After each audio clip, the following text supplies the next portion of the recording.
Okay, let's test the sound and go, yeah?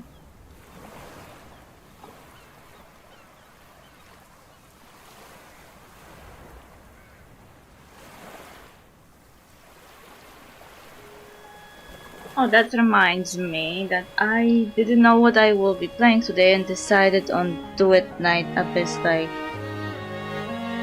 5 minutes ago? 10 minutes ago. 15 minutes ago, okay. But now I got reminded that I also have Spellforce to finish, because we're very close to the end of the game. Tomorrow, I guess.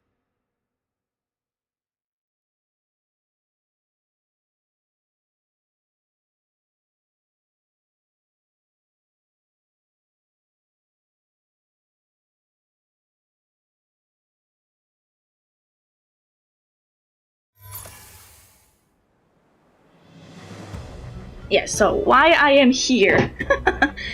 On the weekend I was doing this. And I was getting Tabiti from this. Now, as you can see, the Psyche is here. Oh, you can even get her weapon. Why was I buying it then? From the imaginary theater.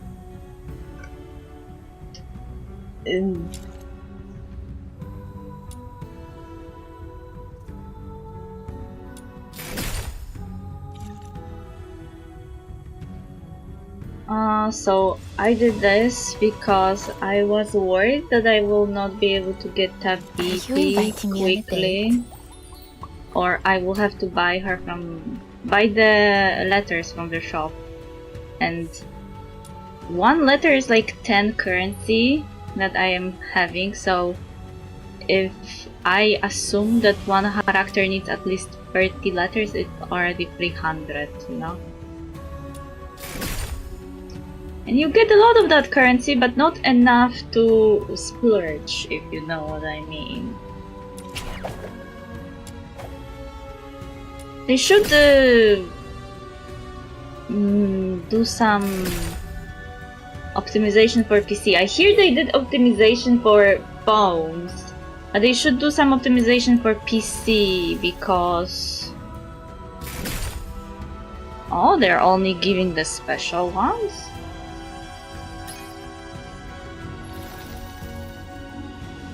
There's an event even. Ooh, cool.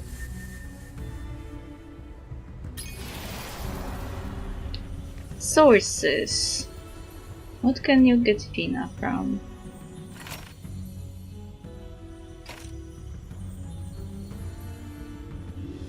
Traces in the sand. Yeah, you can get Fina from this theater. I still didn't unlock this set in the theater to be able to farm any character. So that's why I was farming through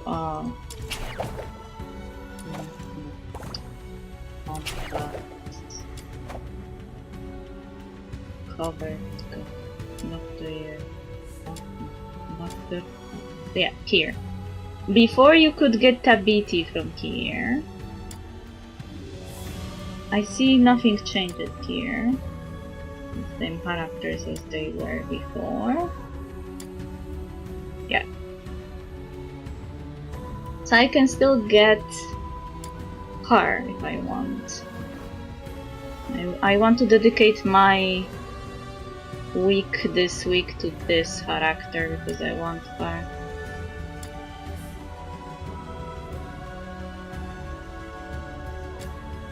But now that I know there is an event, I have to know what the event is about. But also we have to check the archive. We need to read the descriptions because I am trying not to make the same mistake I did in Wuthering Waves. I mean, I already made one mistake as I did in Wuthering Waves. I didn't do the exploration of the areas that I was given. Wuthering Waves was also giving too many areas at the same time to explore. They were too big. But here, they don't really give you that many areas, so still you can do it. So I can still catch up. But I'm trying to avoid the other mistake I made in Wuthering Waves, which is not reading the lore and not knowing what the fuck is happening. So I am reading Atlassian, for example, because I want to understand. I also watched Ashikai's video because she started playing the game, and her video also kinda explained some stuff that I didn't know. I guess I didn't yet read parts of it in Atlassian, that's why I didn't know.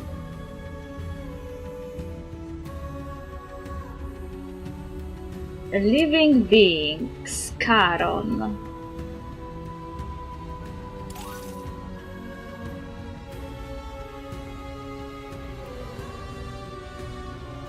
Okay, there's another update.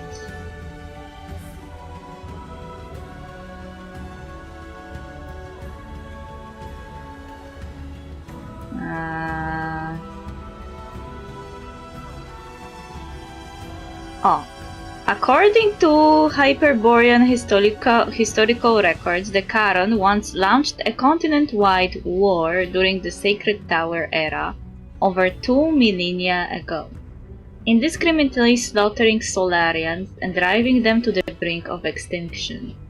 This history is frequently cited as a key reason why Charon citizens continue to face deep-rooted stigma and remain denied equal civil rights within the Empire.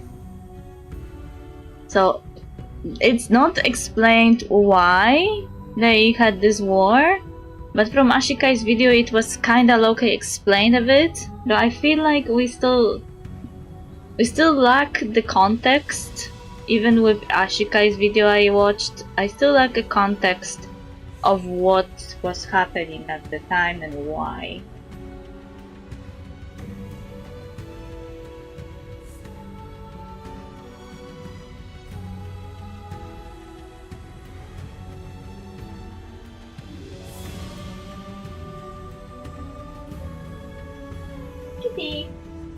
Kitty came back. Okay, no new entries here. Civilization. We get an update here. The Night of Lamenting Lake.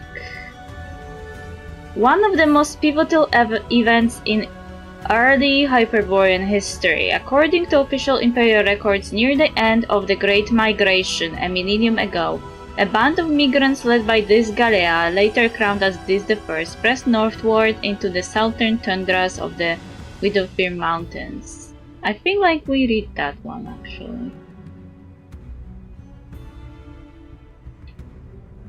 Or we read at least a part of it. Tundras of the Vtuber Mountains, now part of the Cocytus region. There they clashed intermittently with the local Charon tribes. Seeking peace, the magnanimous Dis Galea brokered an accord with the Charon tribes. A celebration would be held beside Lamenting Lake to mark the dawn of peace. But the gathering became a blood-soaked snare. Feigning goodwill, the Charon launched a massacre that very night. Nearly all the Solarian were slain. Only Dis escaped, shielded by the final sacrifice of his brother Soranus Galea. Why do I have a feeling that there is some hidden truth to this event? In the wake of the Night of Lamenting Lake, Dis buried Soranus with a heavy heart and withdrew to the southern Hyperborean plains. Over the next decade, he rebuilt his forces with overwhelming numbers and honed tactics. He repelled the raiding Charon and led countless triumphs against the mighty deteriorators. Through fire, blood, and tears, he unified the plains and then turned north once more. Dis marched again upon Lamenting Lake, crushed the tribes that had betrayed him, and razed the fortress of Ice Lake Keep upon its shores, the precursor to what would later become the city of Ice Lake. There, in the year 20 of the new calendar, he was crowned Dis the First, and the Hyperborean Empire was born.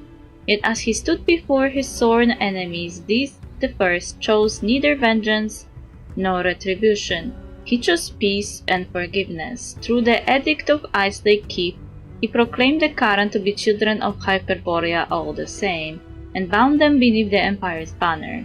To honor the peacemaker who founded their homeland, the citizens of Ice Lake gather each year on the day of the Edict's decree to celebrate the Silver Candle Carnival, a festival of peace and unity.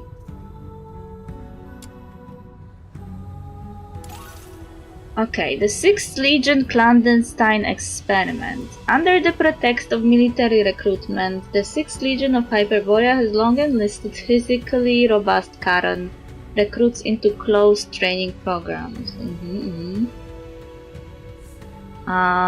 We read that part.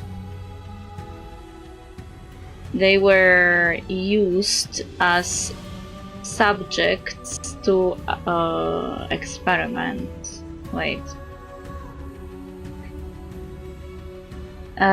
Into close training programs, claiming that outstanding performance could earn them the prestigious title of Laureate Karen. So, Blues wasn't even the Laureate Karen anymore. He was just a candidate. In truth, the 6th Legion has been operating in collusion with the Spatatoi in Ice Lake, secretly selecting candidates with latent potential and subjecting them to covert augmentation trials, part of a larger initiative to develop bioengineered weapons for warfare. During the investigation into the Karen hunt, Major Lin uncovered evidence of the 6th Legion's secret experiments. She reported her findings to Sibyl Mason, chief of the 13th Legion, but was ordered to cease any further inquiry. Yeah, we learned that the 13th Legion and 6th Legion were collaborating on that. Also, like they are collaborating. That's why the 13th Legion is turning a blind eye to what they're doing to people. Magic Flute. A long-established opera troupe with an extensive touring history across Hyperborea. Its current director is Miss Puch, and its members include the celebrated soprano Violetta. In recent years, the troupe has taken up long-term residence at the Gallia Theatre in Ice Lake. Rumor has it this arrangement was made at Violetta's personal request. Children from the Snowfield. A celebrated operatic work inspired by a folk tale from Ice Lake. It tells the story of a frosty fairy who dwells in a snowy fortress and becomes friends with a human girl and her younger brother. Renowned for its lyrical beauty and deep resonance with Ice Lake's wintry landscape, the opera has long remained a beloved classic, once the most frequently performed piece at the Gallia Theatre.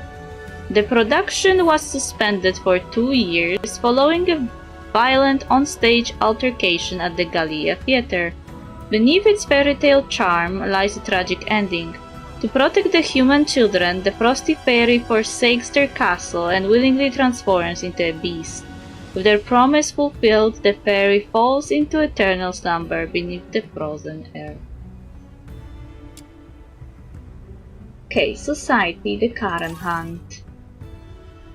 Officer Rhythm Fisher and the Noctojägers engaged the entity underground. Although they managed to inflict significant damage, they were forced to retreat following an ambush by a second assailant. After initially escaping, the perpetrator shifted to a new pattern of attacks. Infiltrating the inner city, it killed several Solarian citizens and left behind graffiti bearing anti-Solarian slogans. This escalation drew the attention of Hyperborea's upper echelons, prompting direct intervention by the 13th Legion. The two assailants were later revealed to be subjects of a covert experiment conducted by the 6th Legion Karen individuals who had undergone forced alchemical augmentation. In an effort to expose the truth behind these experiments, one of them, still retaining fragments of reason, aligned with the Forsakens and carried out targeted attacks in the inner city, aiming to provoke a formal investigation by the 13th Legion. However, upon realizing that the Legion intended to suppress the truth, the assailant turned on their Forsaken allies, killing their own handlers. The case concluded with the death of one assailant and the capture of the other by the 13th Legion. Due to its connection with classified military operations, the full details of the incident were never disclosed to the public. Okay, so he was not killed, he was captured.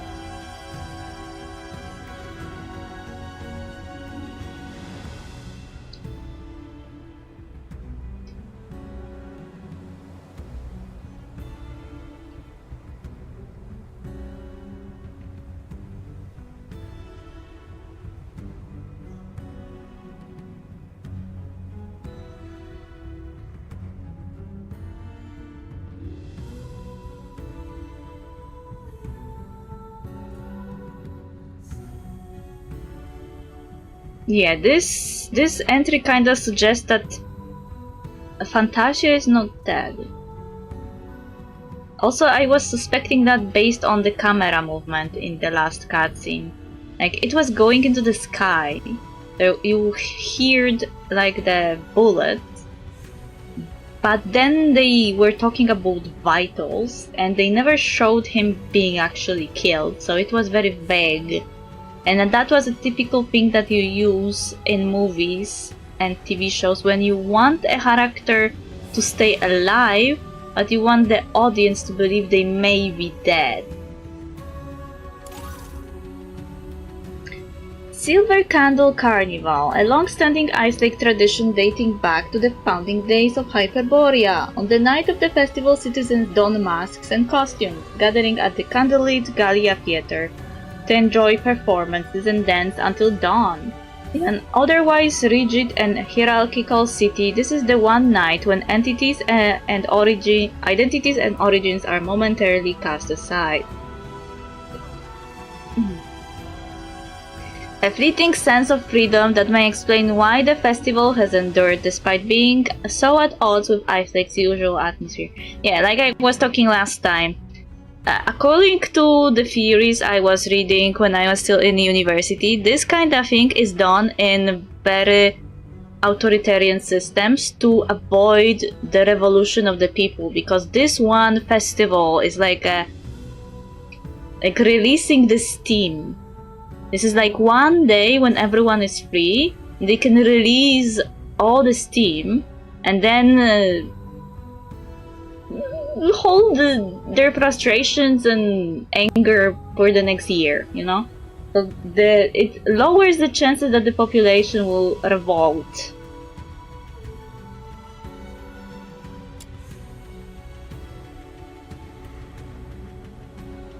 Industry. Gallia Theater. Located at the junction between Ice Lake's inner and outer districts, Gallia Theater has stood for centuries, bearing witness to the city's rise and decline. It remains the only venue in the outer city where nobles and aristocrats are still frequently seen. Ice Lake Fisheries. Originally a self-organized cooperative formed by a handful of fishermen, the Ice Lake fisheries grew in scale following the decline of local mining and the rise of the fishing industry. It was later restructured under government oversight and now serves as the city's official fisheries management body. Well, even fishermen are not free from the government.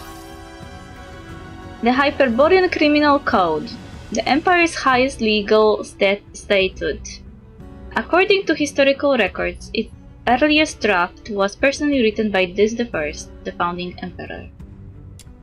Okay, regions. Ice Lake.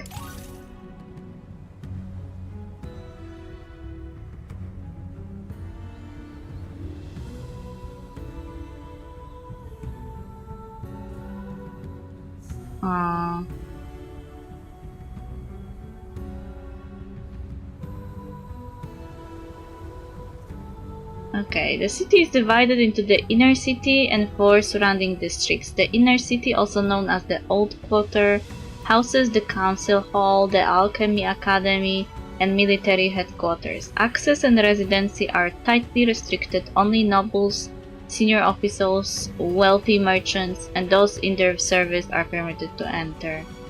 The city slums are commonly referred to as Mist Aiken, a term in the local dialect meaning the Mist District.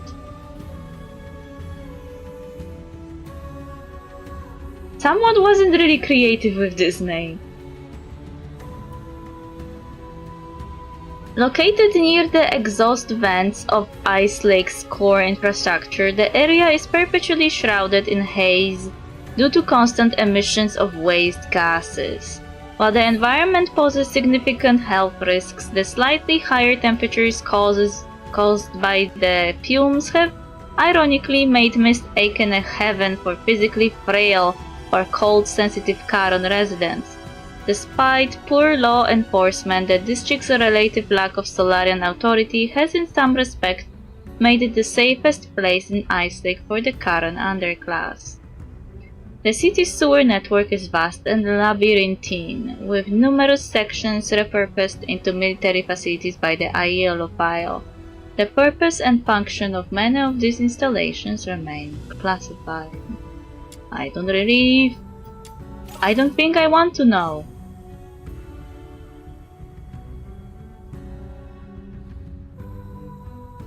So many updates of people.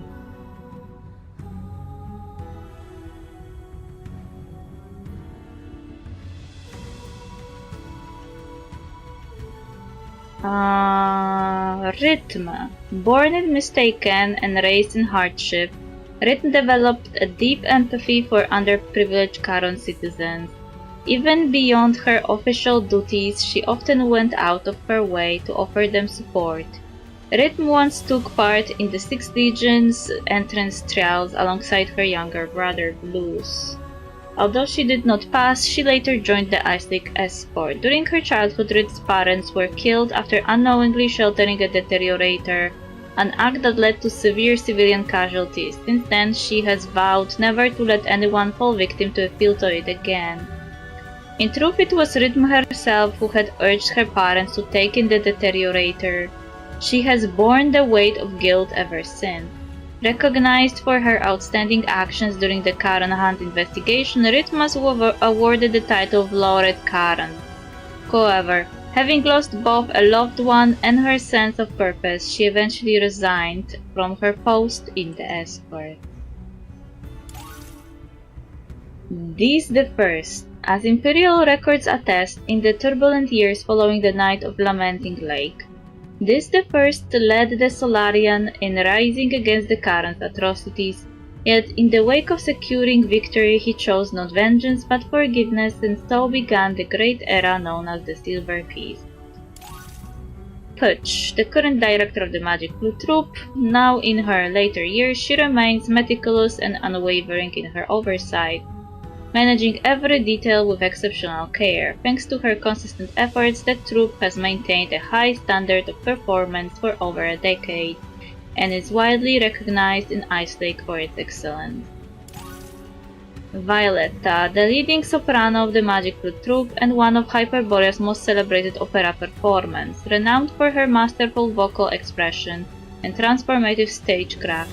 Her remarkable ability to shift both voice and appearance with ease has earned her the nickname Violetta of 100 Faces. Oh, he was so cool, so nice, and they destroyed him. Blues Fisher, young Caron born and raised in Ice Lake, is the younger brother of Rhythm Fisher, aspiring to become a Laureate Caron. He enlisted in the 6th Legion and successfully passed its selection process, later enrolling in a 3-year closed training program. After joining the 6th Legion, Blues was forcibly subjected to alchemical modification by the Spatatoi, resulting in the loss of his human body. He was transformed into a being of exceptional combat prowess. Following his escape from the facility, the effects of an experimental suppressant led to a steady deterioration of his condition. As he gradually lost control, he began launching a series of nocturnal attacks on civilians, later identified as the true origin of the Caron Hunt in Ice Lake.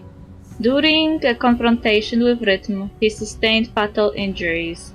To spare his sister the burden of knowing the truth, he asked a friend to conceal the real cause of his death. Lin, a major of the Hyperborean Empire's 13th Legion.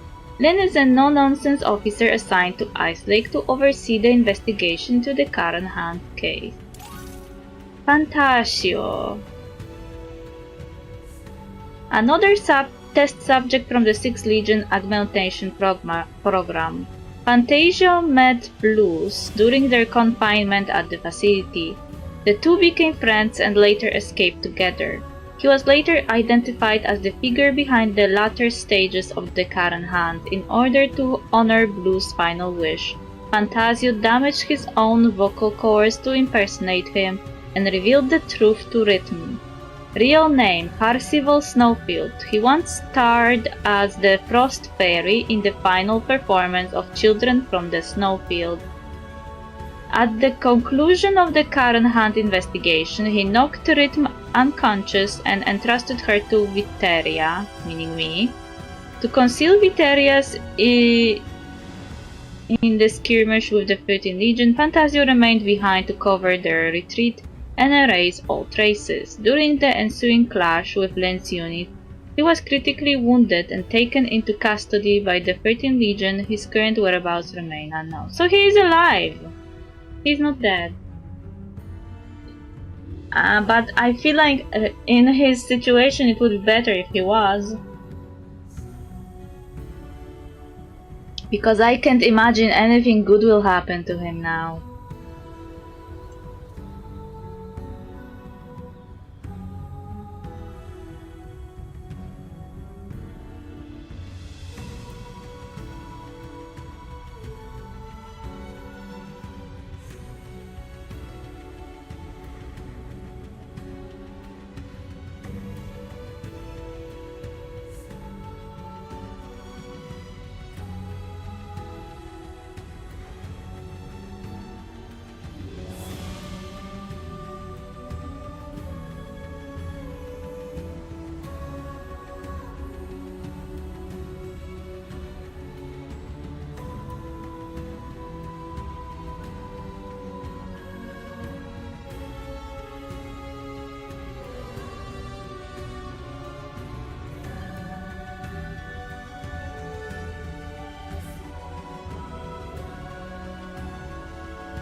Okay, I stopped. I finished reading, I guess.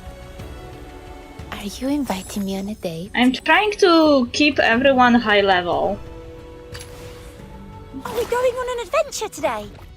Yeah, I got Tabiti over the weekend. Sorry I didn't show you because it took me like over 20 tries to actually get enough pots to unlock her. I could have left unlocking her here for the stream. Are we going on an adventure today? Though it's only like a picture appears and she says a dialogue, so it's not that big of a deal, you know.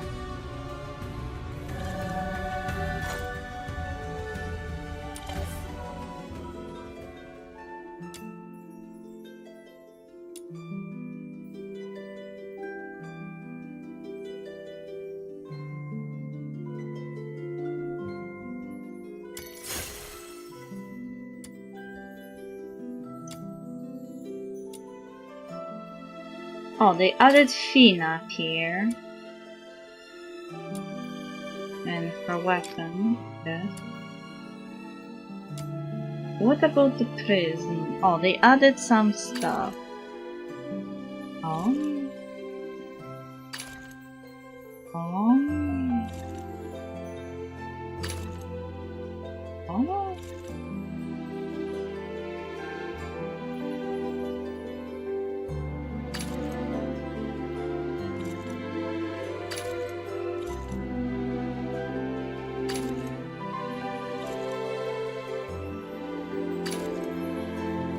Okay.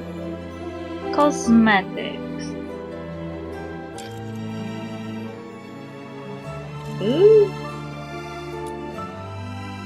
Oi oi. Do I have to click on every single one to remove this thingy?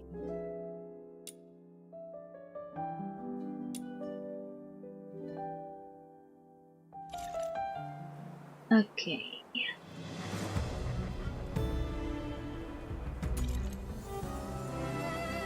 The banner is still on for 25 days.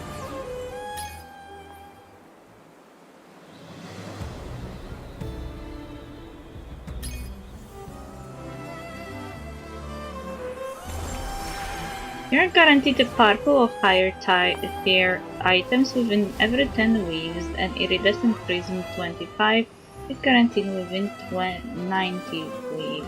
Okay.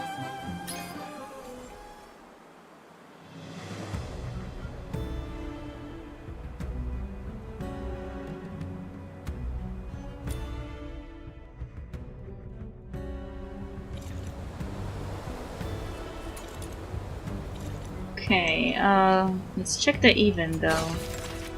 Not this. This. Let's check the events. Time limited rewards. Event duration 25 days.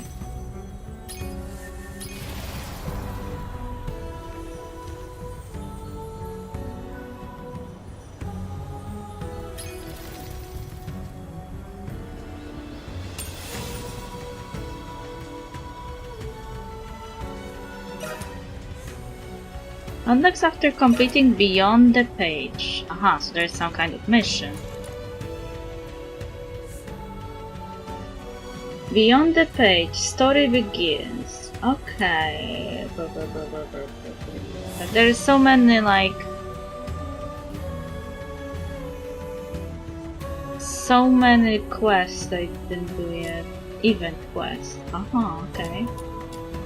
I have no main quest, limited time quest, special side quest. I have like tons of side quests.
I ate my snacks.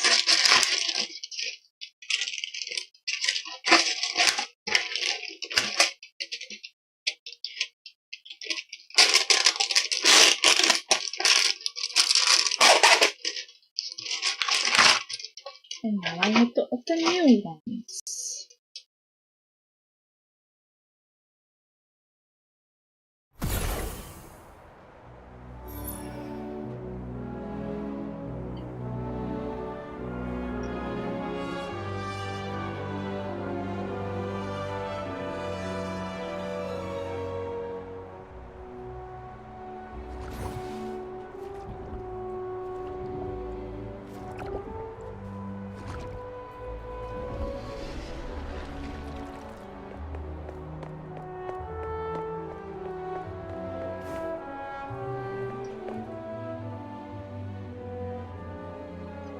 Another restless night. No peace for the weary. O wretched soul, do you too wander these icy halls, chasing the distant gleam, yearning for love and a starlit dream? I don't know, do I? Da da da. Who is there? Oh, pardon me, I didn't mean to startle you. I am right here, 5 steps ahead. Yes, just here. A good evening to you, sleepless one. Am I talking to a trash can? It's just me. Or is this crate actually talking? Who is hiding in there? You'd better show yourself. Cool. A genie in a box. Did I get 3 wishes?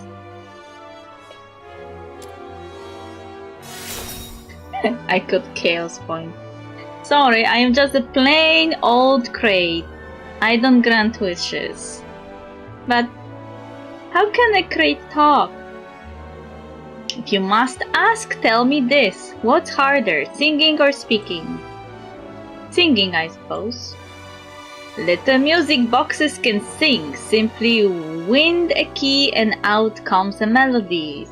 Since speaking is easier than singing, and I'm larger and better made than any music box, why shouldn't I be able to talk to you just as you're talking to me? That logic doesn't make sense. But I understand you're confused. People think crates shouldn't talk, like hollow trees only echoing back your voice. But be honest with yourself. Wouldn't you want a crate that actually answers? I don't know, would I? I don't think I would.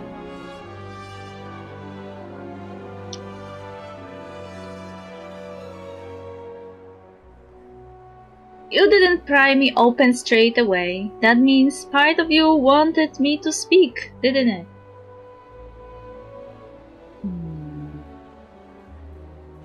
Seems like you have come to terms with it, so will you stay a while and talk? What do you want to talk about? How about the opera at the Gallia Theatre 2 nights ago? It was called Puccini. Did you see it? What did you think of the lead's voice? I'm just a crate after all. I can't go to the theater.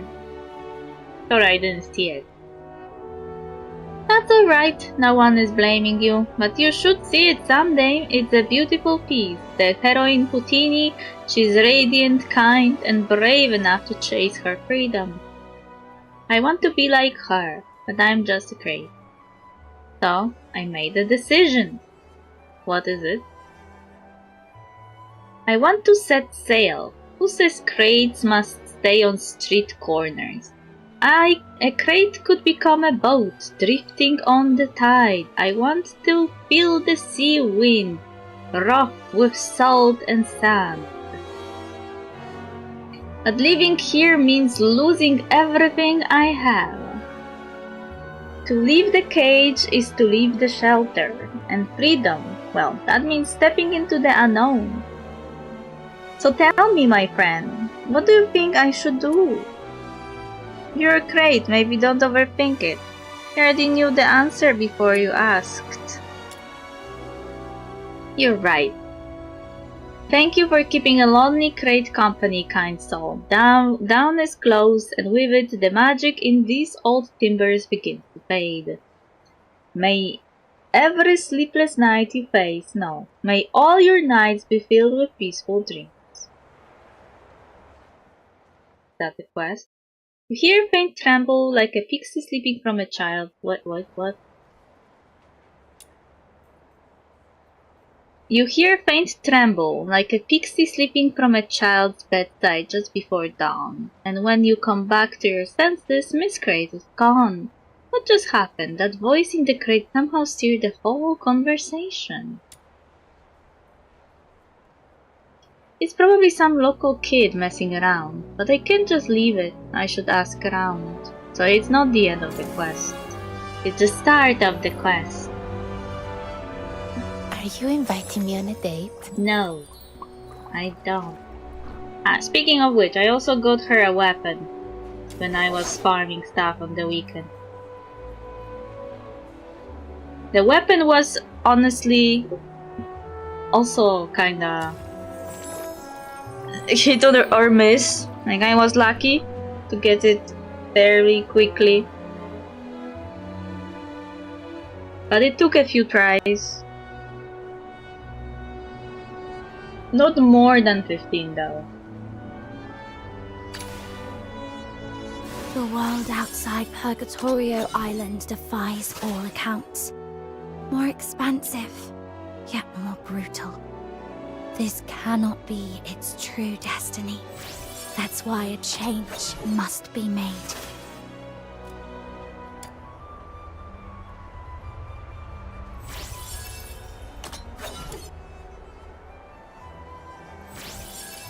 You can't color those clothes? Sad.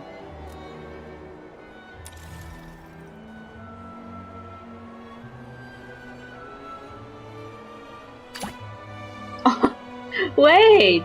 A tail? It's a tail!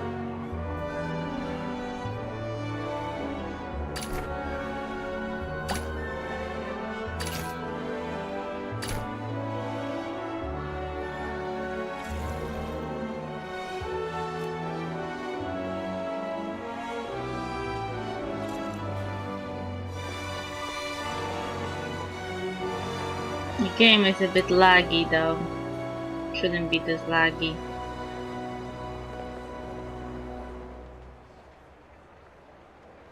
Excuse me, who are you? You have been hanging around my place for a while. Looking to hire someone? I take all kinds of commissions, tracking, foraging, courier work, so long as it's legal. Commission? Huh? So you're not here to hire me?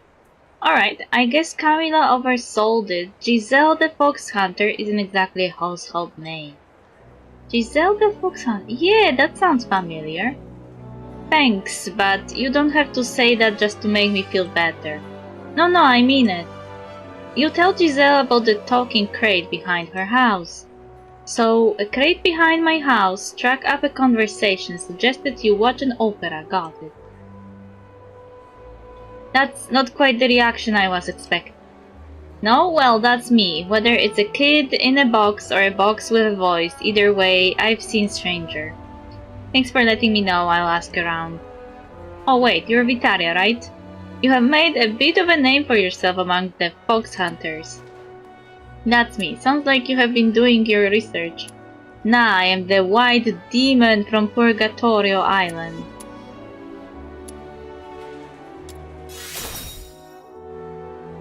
Relax, talented newcomers like you don't stay under the radar for long. If you're free, I could use a hand. I need a few herbs. I'll give you the list. Just drop them at the asphodel once you're done. Camila will be holding your payment. You don't want them delivered here? No, the asphodel is fine.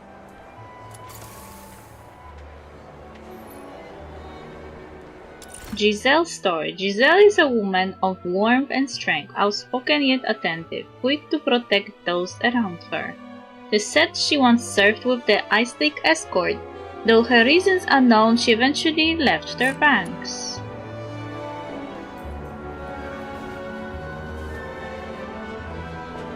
I hope it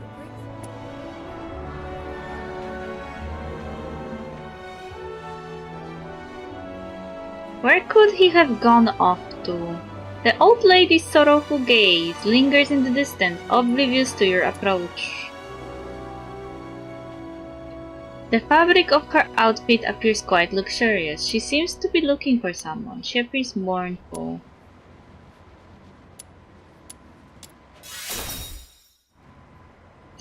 She gazes beyond the city gate, seemingly waiting for someone's return. Perhaps I can offer help. Perhaps, Okay, blah blah blah. Wisdom check. Okay.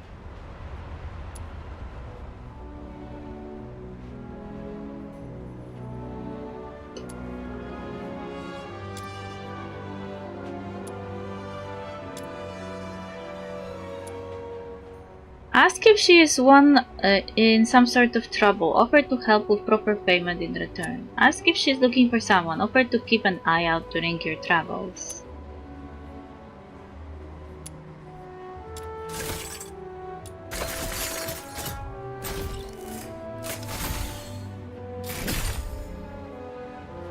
Who are you? I haven't seen you before. Are you from a nearby village? Have you ever come across a Karan man named Hamel Dickinson? He's an Ice Lake local, light brown hair, about 19 years old. Oh no, I think he would be about my age now. I left Ice Lake 40 years ago and lost touch with him ever since. Now I am back, but I haven't found any trace of him. He was born and raised here in Ice Lake, so I figure even he doesn't live here anymore. He can be far. Young one, have you seen him around? Not really, sorry. Okay. If you do see him someday, could you pass on a message? Keelan has returned to Ice Lake. She has been waiting for you and an explanation that is 40 years overdue. If you don't see him until next year, ask him why he's 41 years late. If it's the year after, it will be 42. I've been keeping count. Lady Healing looks deeply distressed, likely the lady Miss Sally mentioned. There might be a way to help them both. A widowed noblewoman from Flaxen Province. She has journeyed to Ice Lake in pursuit of a Karan man named Hamel Dickinson, her erstwhile love of 40 years ago. Romance of old people.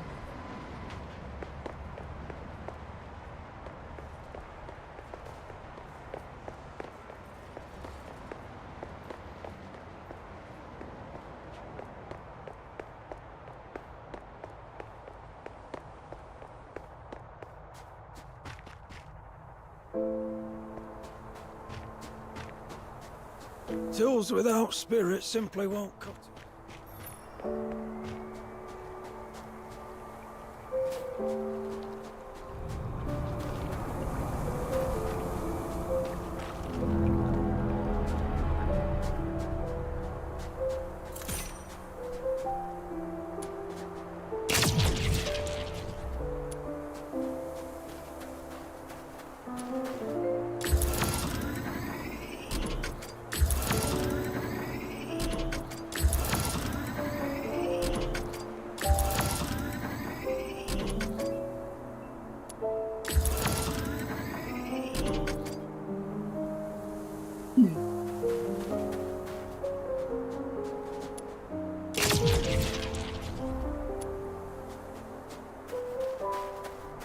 Oh, wait, I think I get it.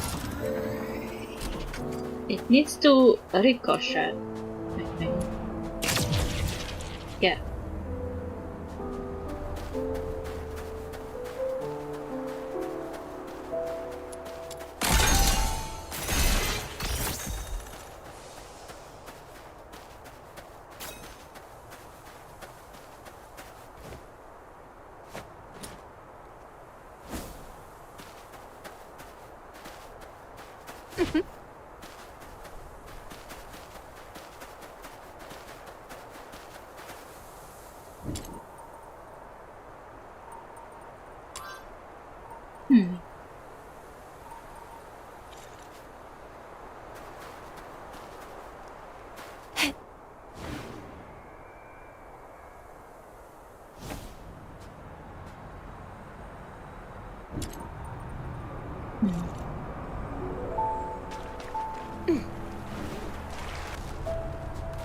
Oopsie.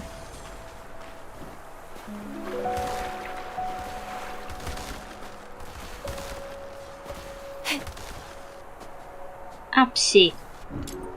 Damn it. Go here.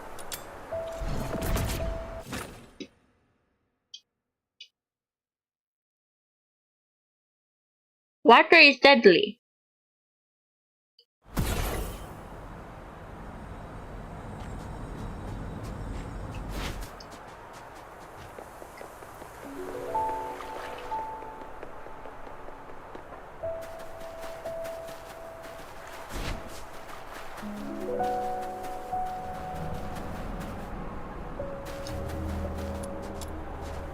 Oh. Wait, was it a glint of light just now flickering through the glass? Look down and search. Ooh, just. You part the grass and there is a shard of foxine, faintly aglow, streaked with the same dried red as the sack Larry was carrying. Doesn't seem like the kind of day where foxine just drops into my lap, especially not blood-stained ones. Yes, something's definitely off. Roar. Better deal with these Vtuber first. I guess I triggered some other mission. After dispatching the troublesome Vtuber, you spot something half buried in the dirt. Curious, you move in for a closer look.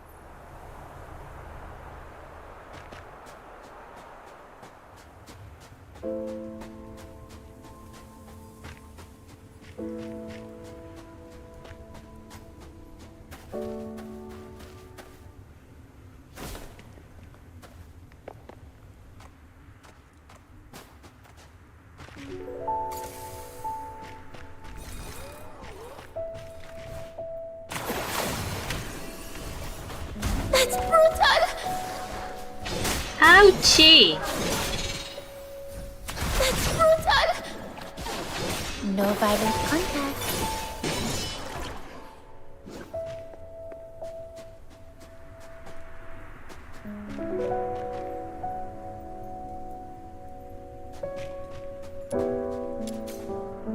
Fresh herbs.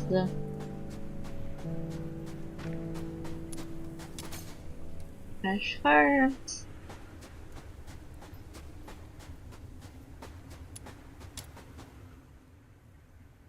This should do it. These herbs, they're just common types. Why would a fox hunter like Giselle ask me to gather them? She could have easily done it herself. Come to think of it, she was acting as a strange.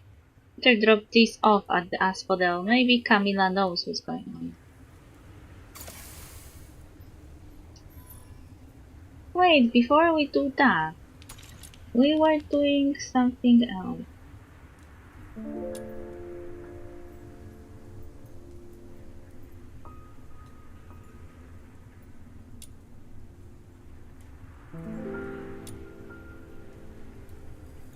This one.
Scattered debris litters the ground, pebbles from the lake, snapped branches, and splinters of masonry.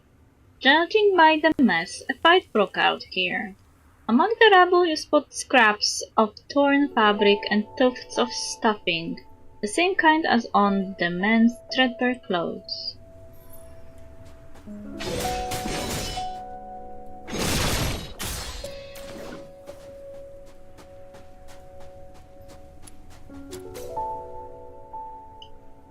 Sifting through the wreckage, you uncover another small Fuxine shard, stained dark with blood.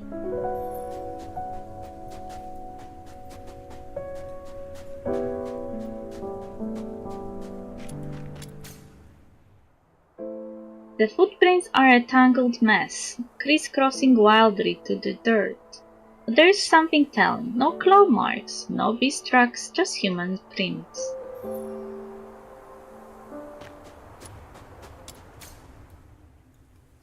A long drag mark scores the earth, trailing off into the distance, as if something heavy had been hauled away. Coming together now, the blood on that Fuxine it came from.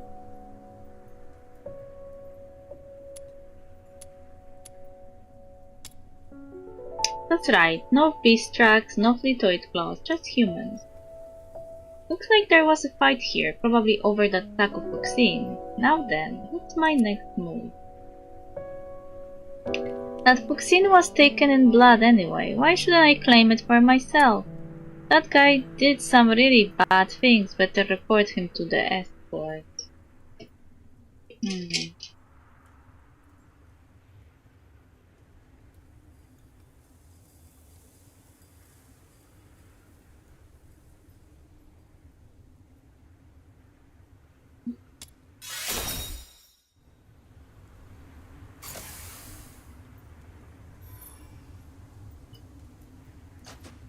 Report Kevin. His name is hilarious. Oh? Kevin!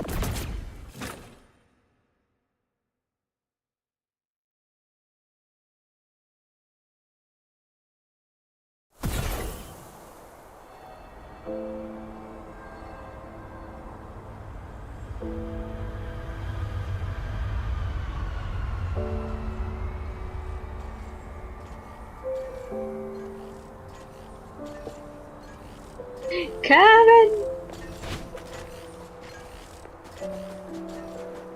You're not Kaslana though! You're not Kaslana! The bloodstained stone. Great, Vitaria isn't around today. Looking for me? Whoa, speak of the devil! Kevin, there is someone illegally selling Fuxine in the slum. Chaos check. Ooh!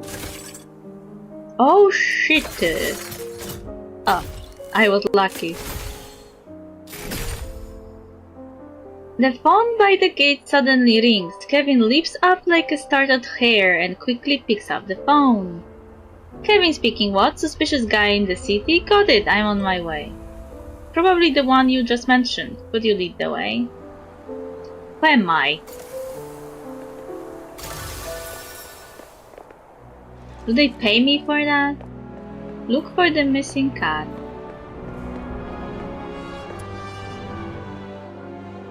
Could you help me look for my cat? He should still be around here somewhere. Okay. Thank you, Jerry. Please be okay. We are saving cat. And of course he is somewhere high. Because why shouldn't he be? Cats.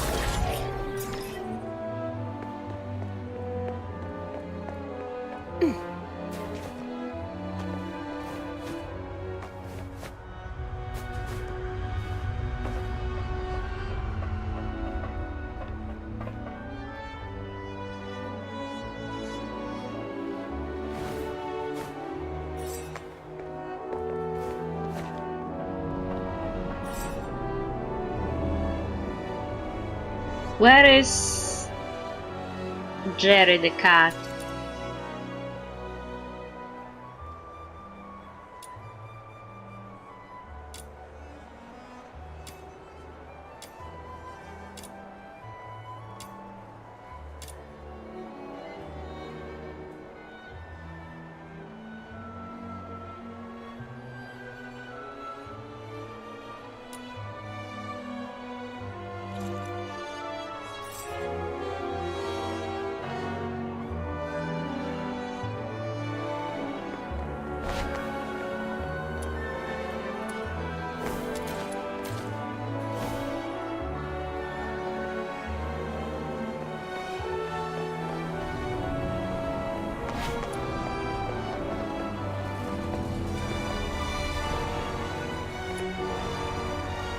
Larry!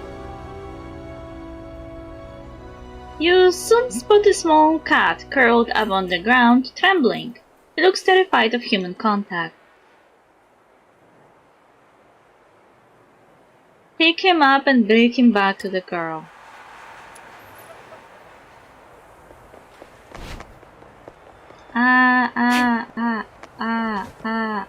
Walls, roads, obstacles. Oh, Jerry, there you are. Thank you so much. The girl scoops Jerry into her arms and buries him and kisses.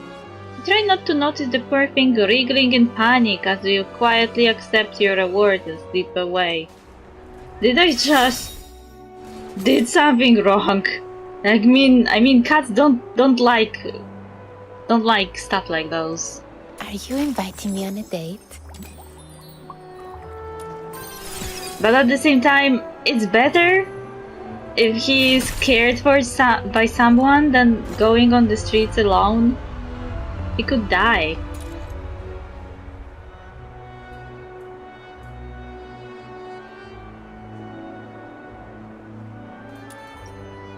Go find Larry. Larry, you're so done. Just go if you ain't buying any, Foxy. Oh, isn't this Larry, our former model miner? Why are you here all by yourself? You have always got buddies hanging around with you. Where are they today? The escort. Well, doesn't matter where they are. Actually, I came to warn you that unauthorized mining and sales of Foxine are illegal. The brass wants me to... Oh, what's up with the blood on this bag of yours? Please, Vitaria, a little help. Ow! Did he just throw a rock at me? The ass! You killed someone, man! He looked like a ragdoll. You freaking liar! Why did you bring the soldier over? Shut up and put your hands where I can see them. Hands open wide and drop that bag. With a gun barrel pointed straight at his head, Larry hesitates shortly before letting go of the bag. The bag drops to the ground. Wait. And bloodstained Foxines scatter all over the place. Gosh, did you kill your buddies by bashing them with those rocks? They attacked me first. It was all self-defense. Well, none of us can be the judge of that, alright, you need to come with us. It wasn't me, it wasn't my fault.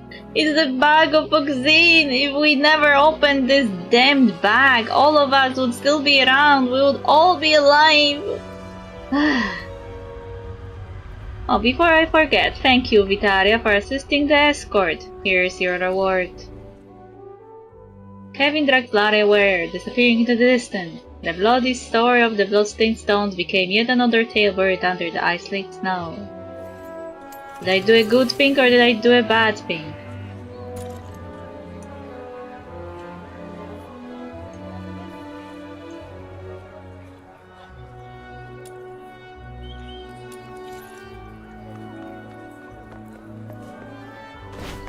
Asphodel, asphodel, asphodel, asphodel, asphodel, asphodel, asphodel, asphodel.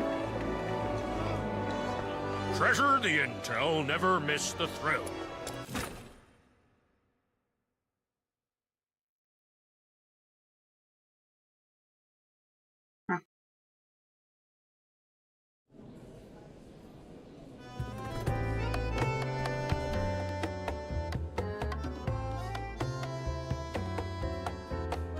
Afternoon, here for a drink or looking for a gig? Just here to drop something off. Giselle asked me to deliver these. Giselle, she was here earlier, actually left something for you, but something felt off. What exactly did she ask you to do? You explain how Giselle sent you to gather herbs. What is it, something wrong? The job itself checks out, but her reason for it doesn't. Those are just common herbs for colds. She could have picked them herself before breakfast. No need to hire help.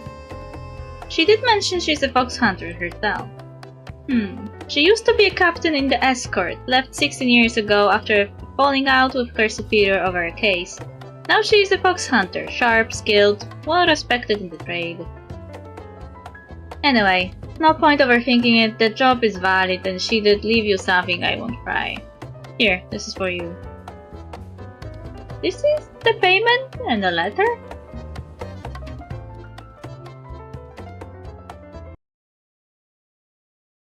Oh, it didn't load properly.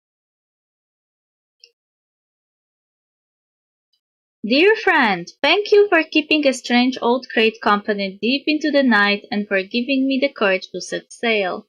Perhaps this isn't fair to my friends or my teacher, but I believe they will understand. The world is vast, I will meet them again somewhere out there on another stage. And please don't blame Giselle, this was my decision alone. I hope my selfishness hasn't brought anyone trouble. I just realized I never told you my name.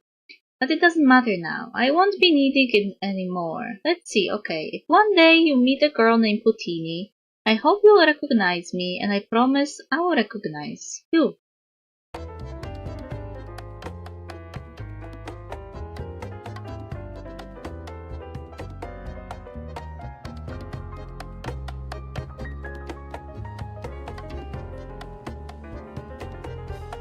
Looks like you made an interesting friend. I bet there's a good story there. Not really, honestly, I'm still not sure what actually happened. You recount everything that's happened over the past 2 days. Puttini. Does the name mean anything to you? Not by itself, but didn't that voice in the crate mention an opera that just played at the theater? Yeah, she even asked how the lead did. Funny thing that, there's been some talk in the tavern. One of the regulars caught the dress rehearsal for Puttini, said the lead wasn't the same actress who performed on opening night. They said the rehearsal lead was younger, even more talented, but in the end the role went to the usual star. You mean? It's just hearsay, nothing solid to connect these dots. Still, if you have got time, maybe dig a little deeper. I would like to know the truth too. So Camilla is in the dark too, but one thing is for sure, Giselle was acting strange. That girl in the crate, could she have been the one from the dress rehearsal? And if so, did Giselle know the whole time? No use guessing, I'll have to ask Giselle myself. Once a fox hunter serving in the escort, Giselle resigned 16 years ago after a case verdict brought her into conflict with her superior. I'll take a 20% cut. You keep 80%, as usual. Why do you have quest for me, all of a sudden? Hey kid! Word has got around about your big score at Glevonpit. Really impressive, I would say. How about you and I team up for a gig? I'll take 20 cut, you keep 80. What do you say? Accept. Alright, let's get going then. Camila, put the drink on my tab. I'll pay you back once I get the reward. Same as always then, your pocket watch stays here as collateral. Sure, Vitaria, let's make short work of this.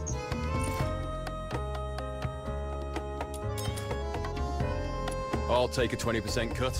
You keep 80%. There's a lot of like detective work in this game, which is actually kind of cool.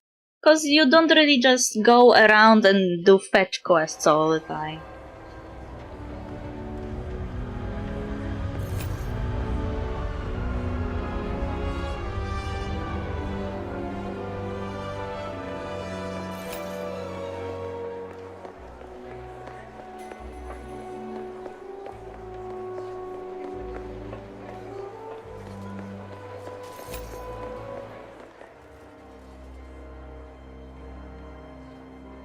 Earl Magnus, I told you so, I've been saying this from the start. We never should have hired a dubious woman as a tutor. And we never should have let Rosalind take those blasted singing lessons. Countess Magnus, you were the one who said she needed something to keep her busy so she wouldn't be out roaming around all day.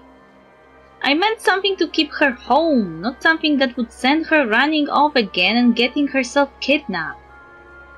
And you, escort Grants, what use are you? We finally had a lead and you lot were too slow.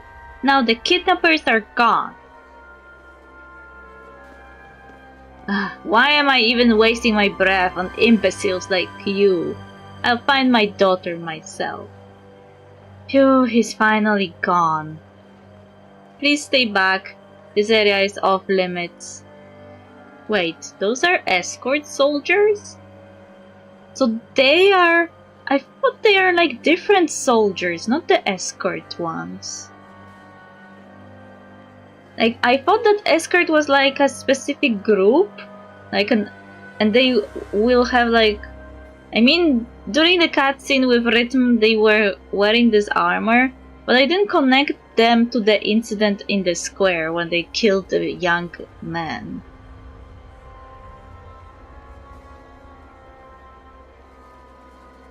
Sorry, I hear the yelling. Is everything okay? We received a report of a kidnapping. The victim was supposedly held here, but the place was already empty when we arrived. This property is on lockdown. If you're just here out of curiosity, I'll have to ask you to move along. Who were those two just now? The victim's parents, the Earl and Countess of Magnus. I get that they're worried, but they really do live up to their reputation. For this, they were always breathing down their daughter's neck. Maybe Miss Rosalind ran off just to get some air. That's enough gossip. If you have any information, please report it to the escort. Giselle and Miss Crate, they're both gone. A kidnap. Could it have something to do with the letter Giselle left at the tavern? No leads for now. Guess I'll just have to stay sharp and see what turns up. Rosalind, daughter of Earl Magnus, has gone missing, presumed kidnapped. Her parents had recently hired her a vocal coach.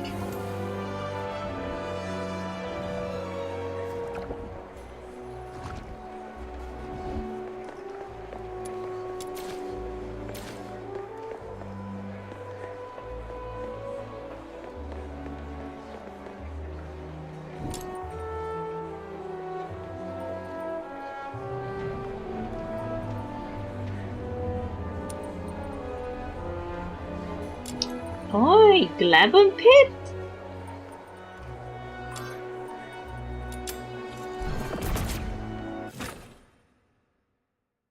Oh wait, didn't we just switch? Okay, maybe the quest just switched.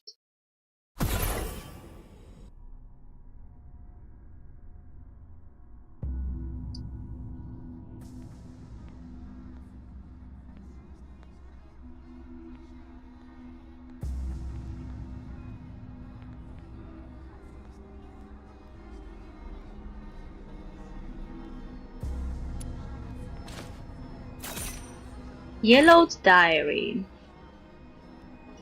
April 14. Many supervisors at Glevon Pit have been reassigned to other pits. No one is on night watch. Today, lucky me. April 18. The soil here is unusually soft. I managed to dig down 3 meters in just one night. I blocked the entrance with some old crates that have been lying around for over half a year. No one is going to notice they're missing. My love, I know you think the legend about the gemstone is just myth, but this is our only chance. Wait for me, healing. Wait, this is another quest entirely, I think. April 19. Feeling a bit off lately, dizzy, vision blurry. Not much of an appetite. Must be the wound acting up. Gotta suck it up. Time is ticking. I saw a silverback volley just now. What a tough little creature. They can even make a home in a place like this. April 23. Rough day. I finally made it deeper into the mountain, but now there's this massive rock wall in the way. Good thing I packed extra picks. The pain is getting worse. It's like it's in my bones now. I can barely stomach any food. My lantern has gone out, so I am scribbling this in the dark. She's definitely going to make fun of my handwriting when she sees this. But I've gotta keep a record of all this, so when I make it big, it will all be part of my story. April 24th. I did it, honey. I'm so pumped right now. I just wanna see you and yell this good news right in your ear. While fumbling around in the dark, I found 3 skeletons and some stones. These must be the gems. It all adds up with that old tale about the gem trader and the bandits. I'm gonna make it big. Soon I'll be rolling in it. And once I'm loaded, your dad can't say no to us anymore. And you won't have to marry that guy you don't even know. April. What happened? I can't get out. Gotta go back. Gem Crystal wanna see her. Someone turned into a monster, I think.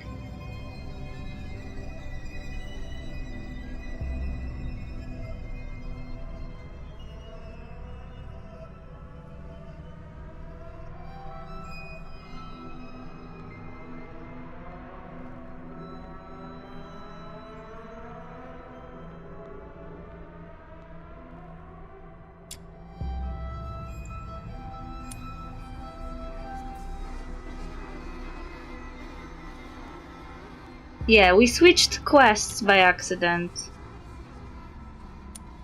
For Lady Healing, that lady we met here in the corridor.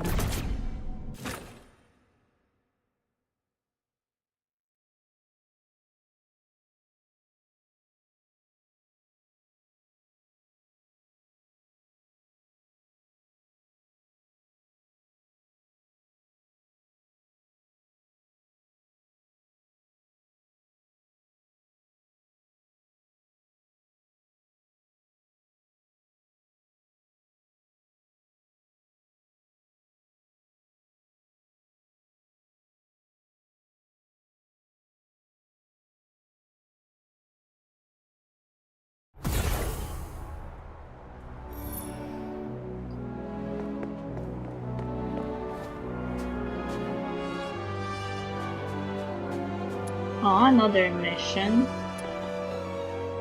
Pain.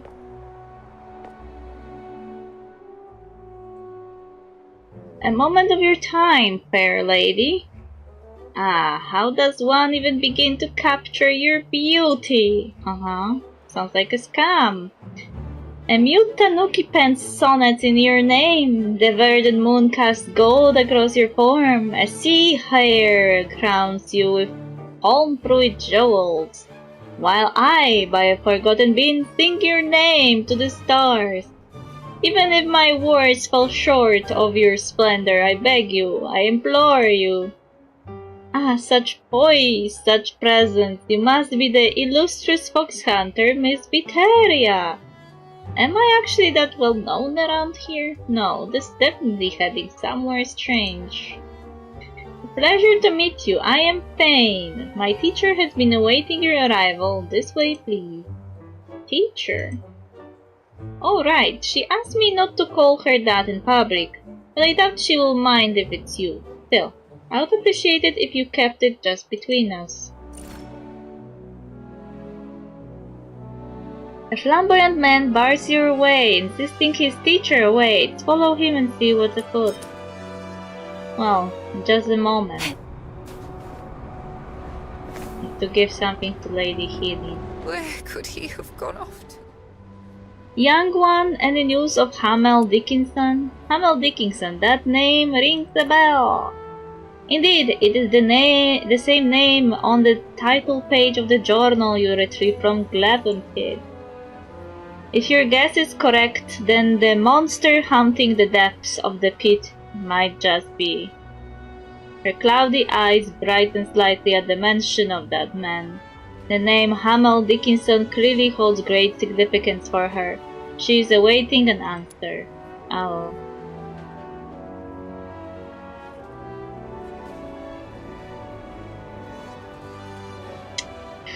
Oi, oi! Moral choice! Tell her that her love of 40 years died? Turned into a monster.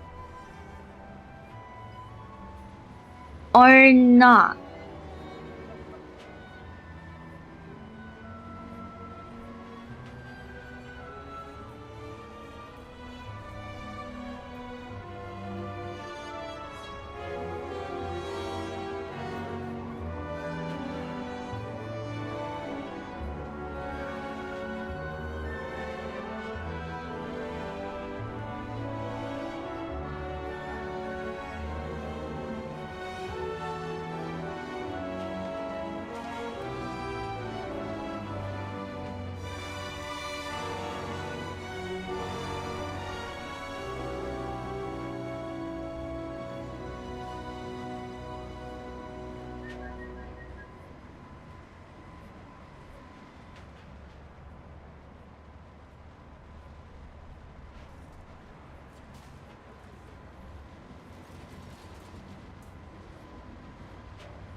Maybe I should tell her.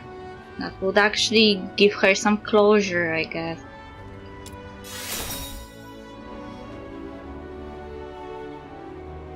Word by word, she silently reads through the journal. Tears stream down her deeply lined cheeks. She then clasps the journal to her chest as if embracing a long-lost love.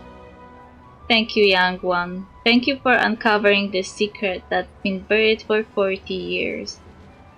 Please see my maid Tally for your reward. I would like some time alone.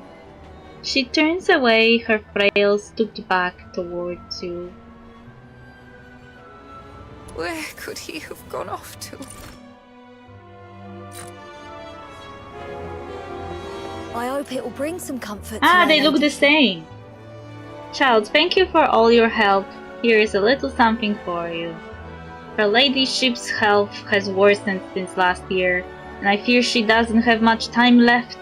Her past with Mr. Dickinson was the last thing on her mind. Though it wasn't the news we hoped for, I still want to thank you for helping her retrieve this final piece of her past. Could you tell me more about Mr. Dickinson? Well, I suppose there is no point in keeping secret now. You might have guessed Mr. Dickinson was her ladyship's beau 40 years ago. At that time, her ladyship, well, it was Miss Healing back then, was a cheerful, lively girl. Hamel Dickinson was a miner of her age, working at her father's Glevon pit. As it often goes in such stories, the greater their social divide, the more stubbornly they clung to each other against all odds. They say love burns brighter under opposition, but those stories don't tell you how quickly it can be extinguished by harsh reality. When the master, who was the director of Glevon pit appointed by the Aeolpile, learned about their relationship, Hamel Dickinson received a terrible thrashing instead of the master's blessing. It was not just because of his background. The master had already arranged a politically advantageous marriage for Miss Healing. She was supposed to marry a noble from Flaxen, a perfect match that would benefit both a new money family and a declining noble line. But Miss Healing didn't give up. She was such a brave and assertive young lady back then. She secretly asked me to deliver a letter to Mr. Dickinson, asking him to meet her at midnight on April 26th at the Silver Peace Square. That day happened to be the Master's birthday, and all hands would be busy preparing for the celebration. Miss Healy saw it as her only chance to escape her father's control. She made up her mind that if he showed up, she would run away with him no matter the destination. He didn't show up. That's right, Miss Healy waited there till dawn, but only her furious father showed up. Soon after, she was sent away like a parcel to Clarkson. Thank goodness that her husband, his lordship, treated her well, and she spent 40 peaceful years with him. She never mentioned those days again, as if Hamel Dickinson had never existed. A year ago, his lordship passed away, and her ladyship's health began to fail. One day, she suddenly told me she wanted to return to Icelake in her final days, to find the answer she deserved. That's when I realized she had never forgotten Hamel Dickinson. He had become a missing piece of her heart. So we moved back to Icelake, but no one knew of Hamel Dickinson's whereabouts. We managed to track down a few old miners, but after racking their memories, the last time they remembered seeing Mr. Dickinson was 40 years ago. I never expected the truth to be like this. Turns out Mr. Dickinson didn't stand her up, and it was because of Lady Healy that he went to that pit. I don't know if this means consolation or more pain to her. I really don't know how to console her ladyship at the moment. My head hurts. I should go prepare dinner now. I just hope my soup might make her feel a little better. Although the truth is harsh, in her final days she has finally found the answer that was 40 years late. At least she won't have to step into the grave with doubt and regrets. Perhaps this is as close to a good ending as one might hope for. I hope it will bring some comfort to her ladyship. The elderly maid traveling with Lady Healy in Icelake. Despite initial reservations about this pursuit, she remains unwavering in her 40 years of devotion, unable to deny any of her ladyship's requests.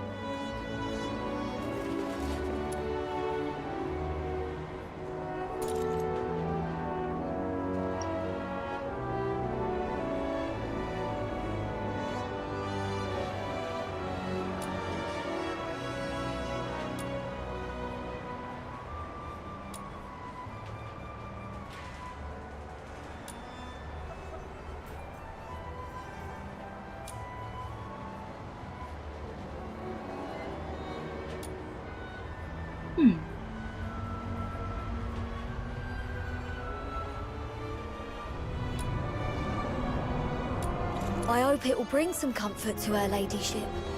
Where could he have gone off to?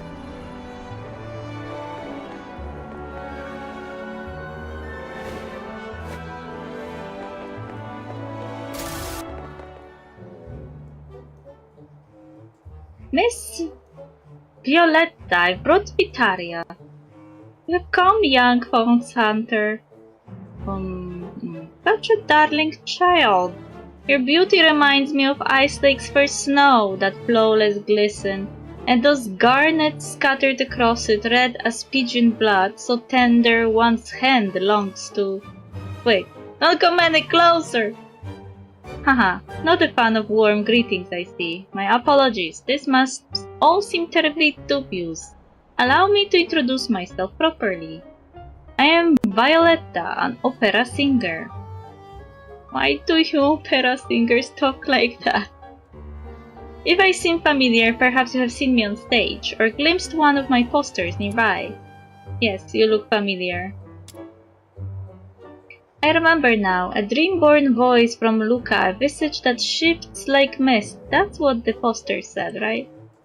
So that's what they say about me. A bit extravagant, but I rather like the sound of it. I love the applause and the chatter my performances stir in every corner of the city. Every role I play, every off-script whim, they ignite the gossip columns for weeks. I thrive on that kind of attention. Sorry to interrupt, but what's the job exactly? Forgive me. I've let my flourishes run away with me again. Truth is, while I do enjoy being the center of attention, and have grown quite used to it, there are certain situations even I find troublesome. Here, take a look at this. A love letter. Looks like it's from one of your fans. Popularity can be a heavy crown. I understand their affection, and while I can't reciprocate those feelings, I do my best to respond with kindness. I've received such letters before, many in fact, and I've replied where I could, but this time I've been sent an entire box. An entire box of letters? Yes, all from the same admirer. It began with the mailbox, then my carriage, and the doorframe, flower pots, window sills. They slip them in wherever they can, whenever my back is turned. Shouldn't this be something for the escort to deal with? That was my first thought as well, but public figures walk a fine line. A bit of harmless gossip might make me the talk of tea times. But as a performer, I would rather the town whisper about my stagecraft, not my romances. Fair enough. Do you have any clues about the sender? Ah, yes, I forgot to mention. I actually do know where he lives. The letters are unsigned, but he has made no real effort to hide his identity. If one must hide even their name and love letter, what hope is there for a reply? I only ask that you find him and deliver a gentle warning. Consider it done. How reassuring. I knew you were the right one to ask. Oh, and before you go, take this, it may come in handy. This ribbon. Is something wrong? No, it's nothing, I'll be back soon. In every performance, Violetta wears a violet ribbon, a keepsake, she says, from a dear friend. It's become her signature.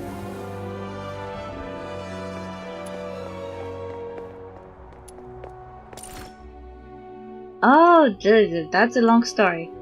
At 34, Violetta is the prima soprano of the opera house in Icelake, a radiant star of the stage. Born in Lucca, she brought her homeland's celebrated style of singing into the empire, reshaping it with her own innovations.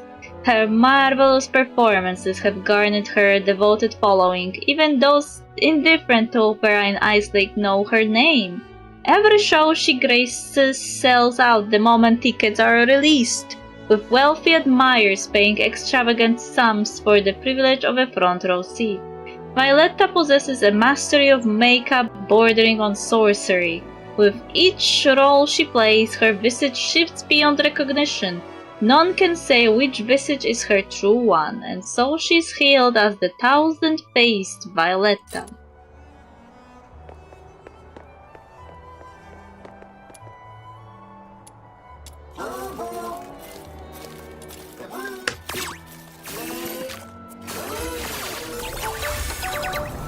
Tearful rich girl.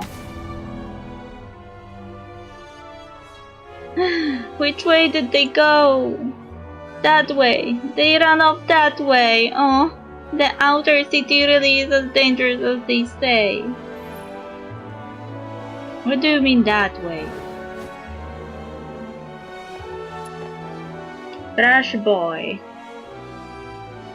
Jackpot! Inner city brats are loaded. We're set for months, boys. Drop what you stole, now. Huh. Someone is trying to play the hero, huh? Alright then. You asked for it? Is he going to throw a rock? Yes, they are going to throw a rock. Do I look like I can be taken down by a rock?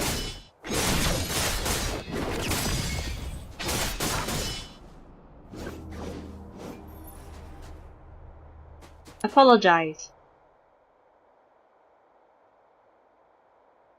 Whatever. Not worth it. Let's bail. Move!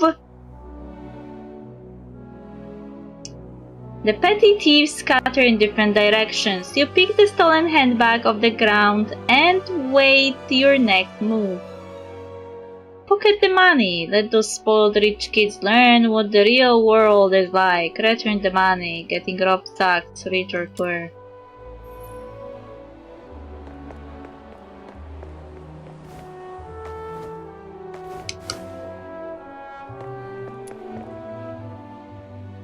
Got it back. Is this the one? Yes, thank it. Thanks it. What? Wait, what? That's it! Sorry. Thank you so much. She wipes away her tears, then pulls a generous stack of cash from the handbag and presses it into your hand. Please take this. You're such a kind and honest fox hunter. Thank you, really. I am getting a reputation.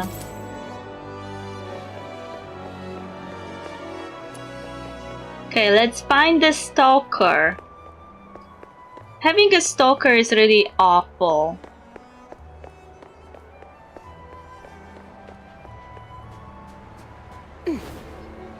Especially if they think they can get your love when they keep bothering you.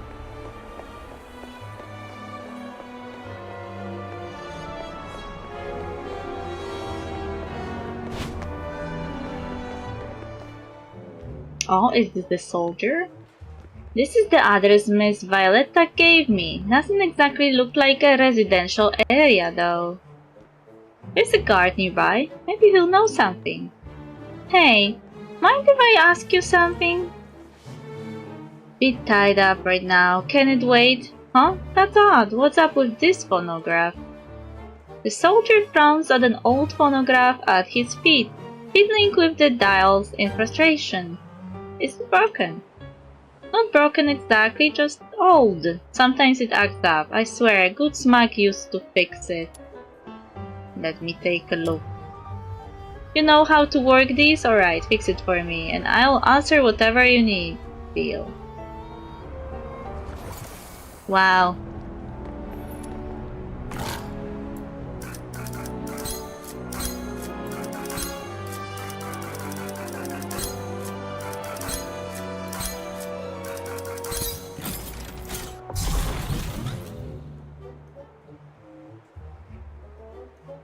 There! That should do it.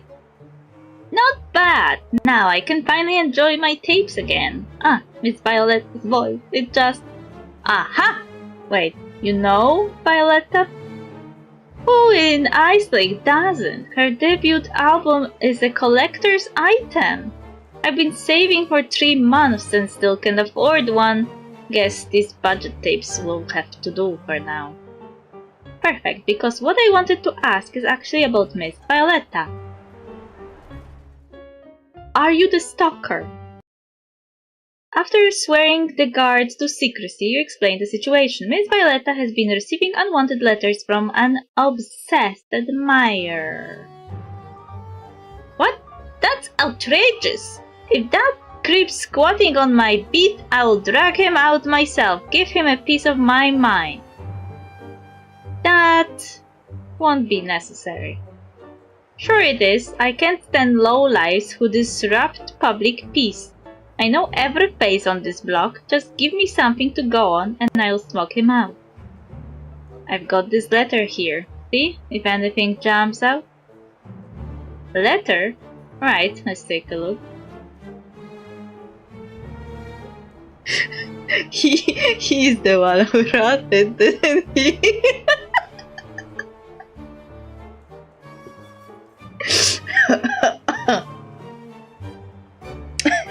He walked on this one. He walked in on this one.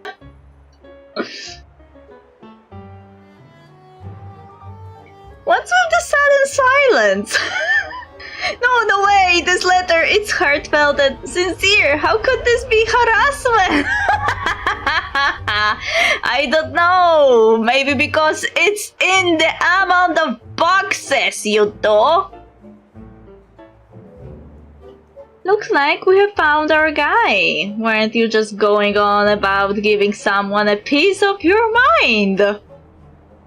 This is all a huge misunderstanding. It was all from the heart. I swear, my feelings for Miss Violetta are real. Miss Violetta adores bold declarations of love. Why would she see this as anything but romantic? Wait a second. Was I tricked by that fox hunter? Oh, I get it now. It's you. You're on here on Miss Violetta's behalf. You're trying to drive a wedge between us. Wait, you're not here on Miss Violetta's... Well, the delusion is strong in this one. He can't believe reality, so he starts inventing it. Got any proof she sent you? I bet you're just here to stir the pot. Trying to poison the sacred bond between Miss Violetta and her loyal fans. Not on my watch. I will make you regret it. What's your problem? Alright, let's calm this delusional man down first. Wait, he's attacking me.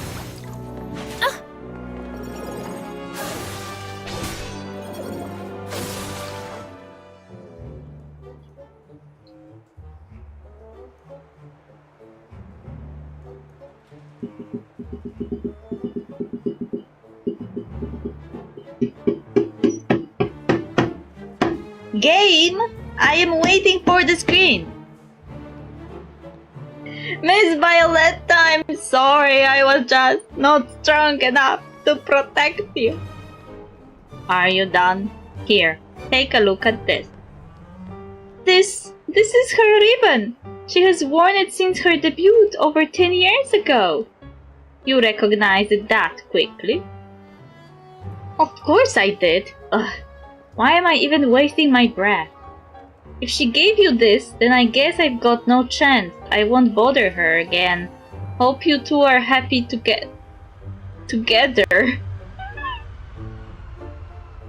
How did it turn this way? I thought that he was... Before, when he got angry, I thought that he was thinking that I'm trying to destroy the romance that doesn't exist. But now, that sounds like he thought I am also gunning for Violetta, and that's why he attacked me. Gay.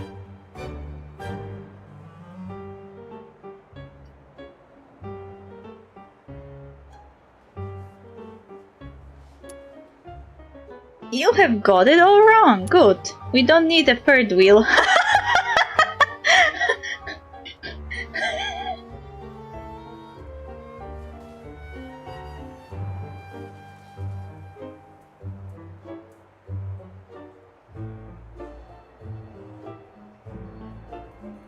I don't know which to pick up.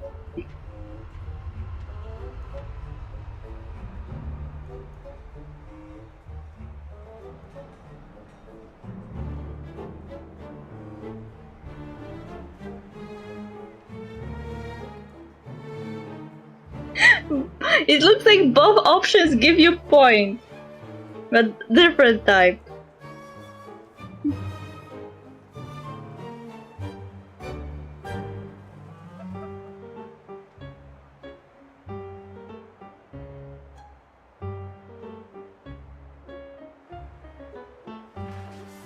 Okay. Should I go with the truth? Or should I dab this guy? Maybe he will stop his advances if I tell him we are together, or maybe it will enrage him even more. I feel like there is no good answer in this situation. Like, if I say it's a misunderstanding, he'll think he has a chance. If I say it's not a misunderstanding and we are together, he will take it as a challenge.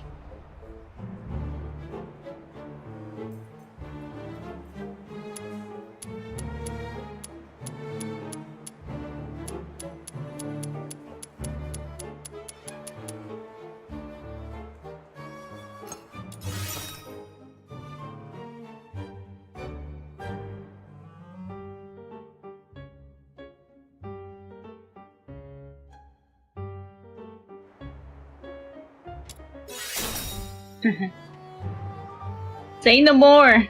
Let the broken heart weep alone in the dark. He won't say another word, just keeps sobbing. Best to give him some space.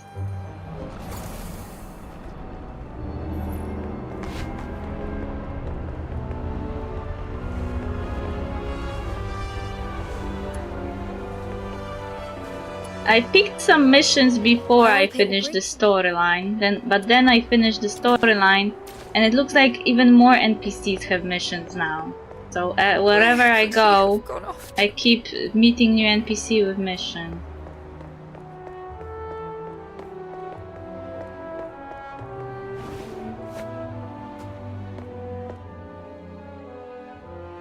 Miss Violetta, I'm back. Thank you. I take it that matter has been settled. Yeah, he won't be bothering you again. Here's your ribbon. I doubt it would have gone so smoothly without it. I hear you have worn this since your debut, over a decade ago. Yes, it was a keepsake from a dear friend of mine. She was brilliant, yet ill-favored by fate. She never got the chance to realize her dream, but I did. I only hoped to share the spotlight with her. When I debuted, I designed my own poster, black and white, save for one vivid streak of violet. You have likely heard the name Violetta of a Thousand Faces. With my skills in makeup, I can become anyone for the stage, taking on a different face for every role I play. But one thing never changes. This ribbon, I wear it every time. It's become my signature. I see. Miss Violetta! Thane, have I not taught you to mind your volume? Sorry, but you have to see this. Another letter. I thought I had already scared him off. Miss Violetta, I didn't realize it's been 16 years, but why? Why hurt someone who had nothing to do with it? You look pale. Are you alright? Forgive me, I was naive. I thought I could avoid causing a stir. But things have escalated beyond my control. I'll have to turn to the escort. What happened? You can see for yourself.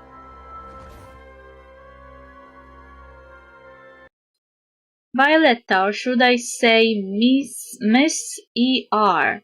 I know all your filthy secrets from the past 16 years. Come along to the pool by Ice Lake side gate at midnight, or I can't guarantee your student's safety.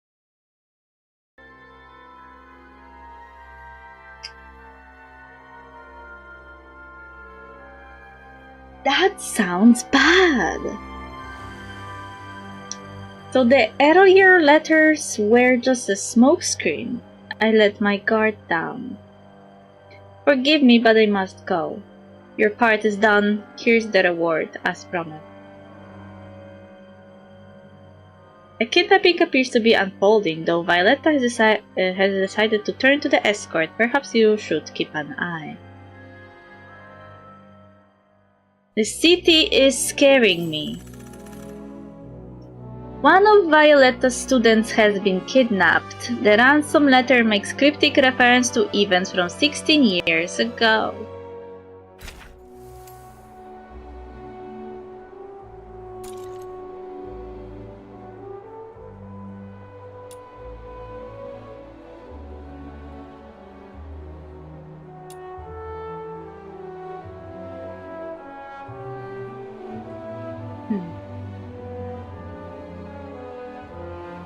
I need to go for a drink because I already drank my entire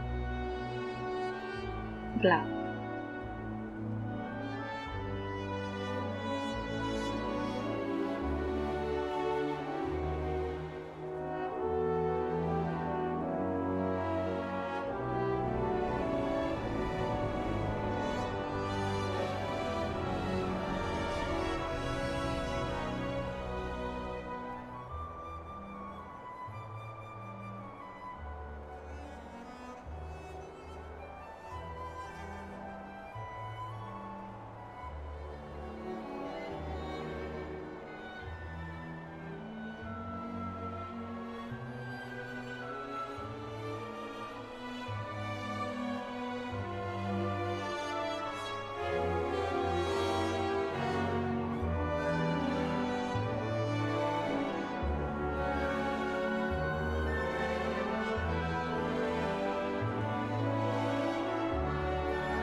Okay, what mission should I do now?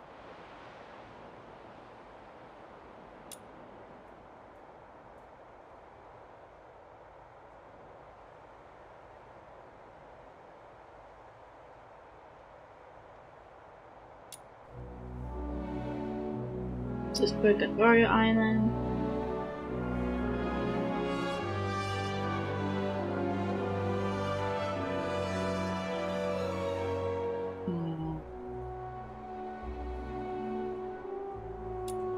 Let's go with this one.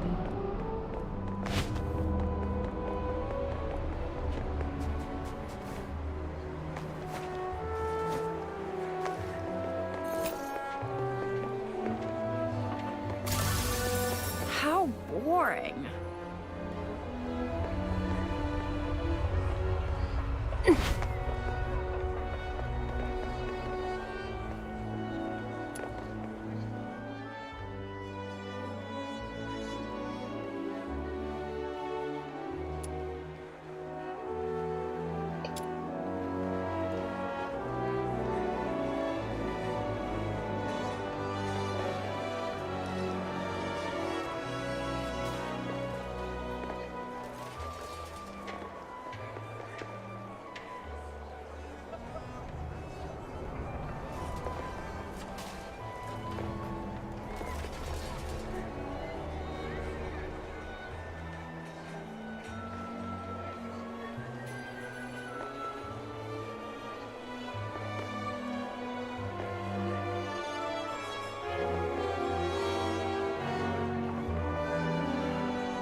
Where are we going, Kat?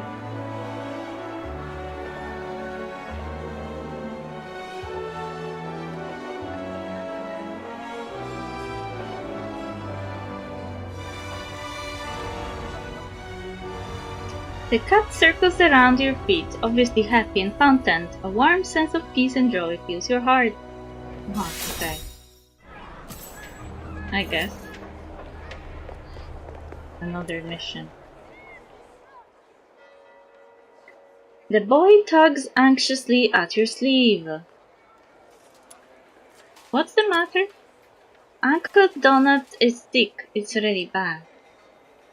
They say you're the strongest fox hunter and the kindest too. Please, I'm begging you, please help him. He's sick? Has he seen a doctor?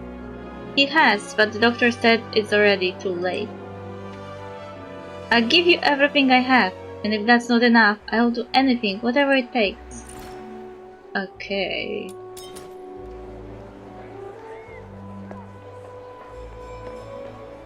Oh, someone changed colors. Purple. And someone did the dark purple.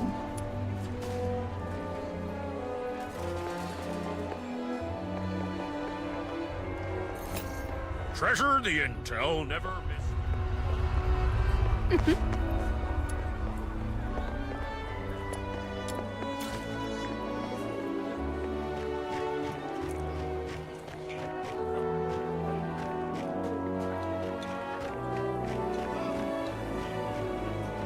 Every time I finish a quest, I find a new one.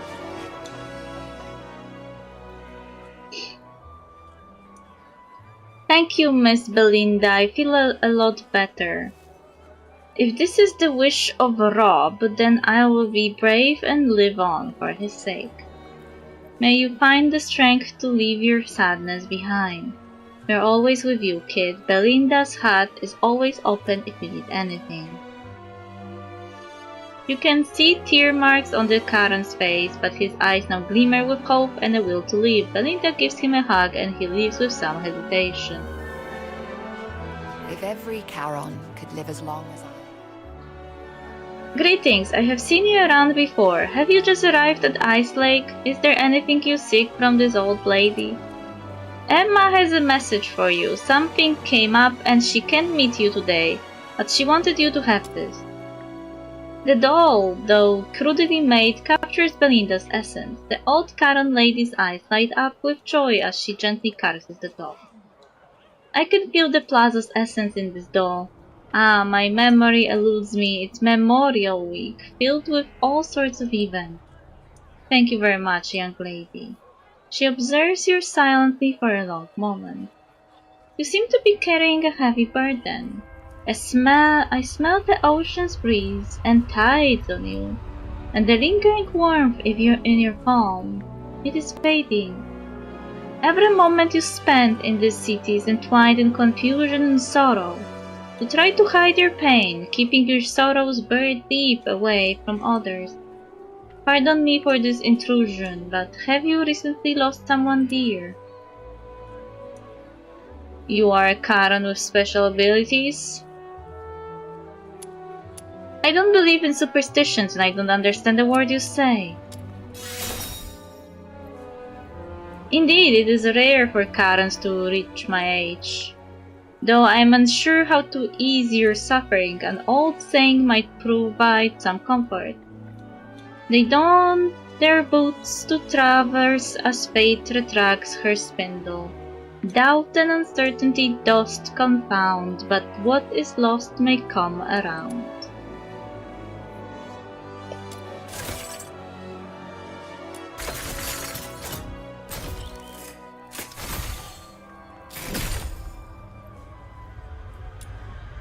Okay, Melinda seems to hint at it's the epilogue from the spindle of the goddess of fate. The hero, having lost everything, reunites with all they had lost in the realm of duality. Are you suggesting we'll meet again? Consider it a token of gratitude for bringing the doll. You're clever, as I've seen. You will unravel the meaning on your own.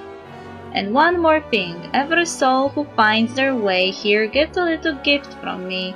Just bring me a piece of wire that's been touched by your presence. No rush, I'll be here.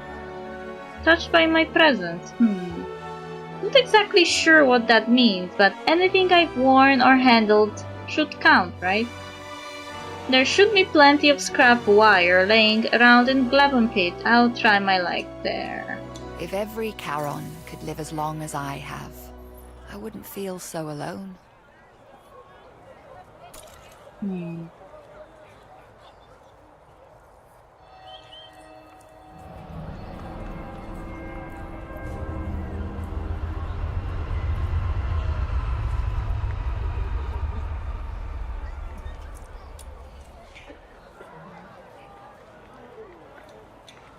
If every Charon could live as long as I... Okay, let's return to the district.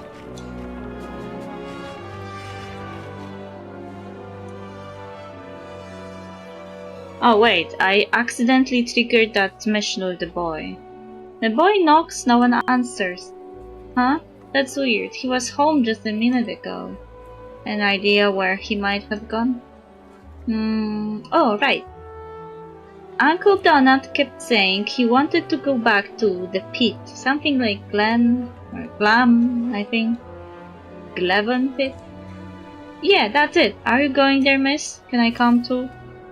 He's really sick, and I'm worried that it's a very dangerous place. I can't take a kid with me, but I promise if I find him, I'll bring him back. Just wait here. Okay, thank you, really. Now, tell me about Donut. Uncle Donut is the kindest person in all of Islake. He shares food with us, buys clothes and books for the kids in Mist Aiken with his own money. He fixes homes and furniture, brings medicine to the sick, even takes in beggars when the snow gets bad. Almost everyone in the slums owes him something. I meant, what does he look like? Huh? Oh, sorry. He's in his early 40s, tall, skinny, brown hair. His clothes are pretty warm. Got it.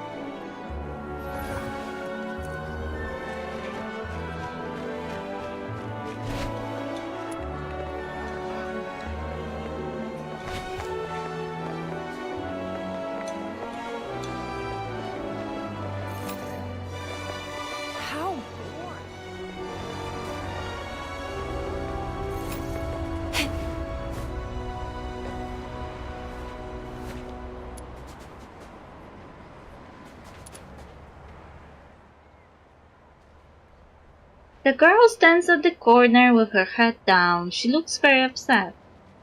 Try to talk to her.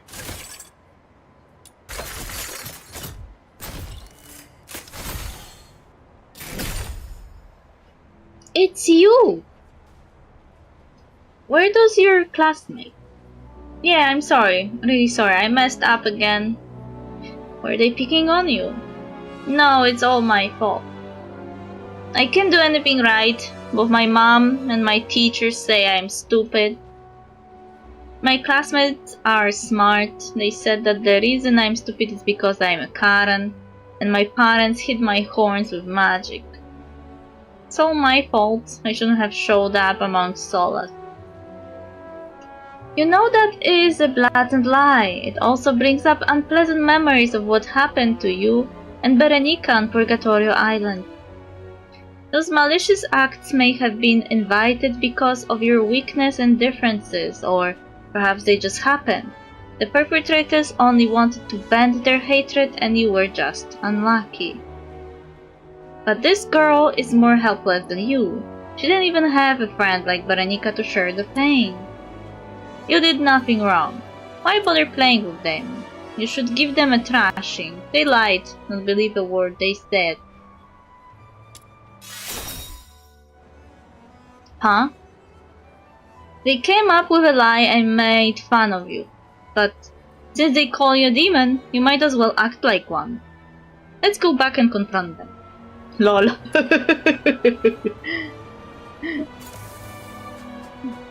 Evil. Evil approach.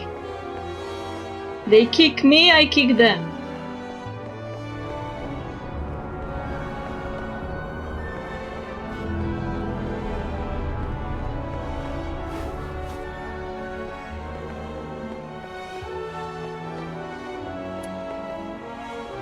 Oh, they deserve it. What should I do? Imagine that you're a vicious demon. They call you names, right? It's tit for tat time.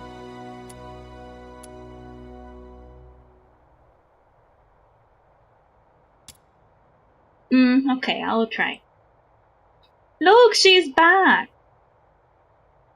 She already made friends with a Karen. I knew it. Karens of a horn flock together. The girl tries to say something, but she just can't get the words out. Perhaps she needs a little help to tell her classmates how she feels. Since you know we're Karens, you better scram. Easy kiss, this young lady has something nice to say. Yeah, just get out of my way. Or my friend and I, will send you all to hell. Or since you like worms and rats so much, I will send you into the sewer. Wait, no. Even the rats would think you're gross. As if breaking free from some intangible shackles, the girl who was once so quiet is now unleashing a stream of invective. She curses at us. Is she insane? I'm so pissed off right now. Someone teach her a lesson. Do it properly and this money is all yours.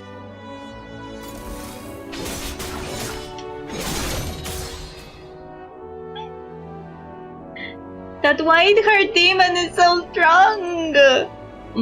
This doesn't look good. We better scoot. Wait? For your information, Faye has signed a demon contract with me. If you ever mess with her again, I will show up immediately to deal with you. You! The students scamper off quickly. Well, they got what they deserve. Also, it was better not to tell that she's a Karen too, because what if actually one of them would be stupid enough to go to the soldiers with that and get her killed? So it's better this way, that they think that she is a human that signed a contract with me, the demon.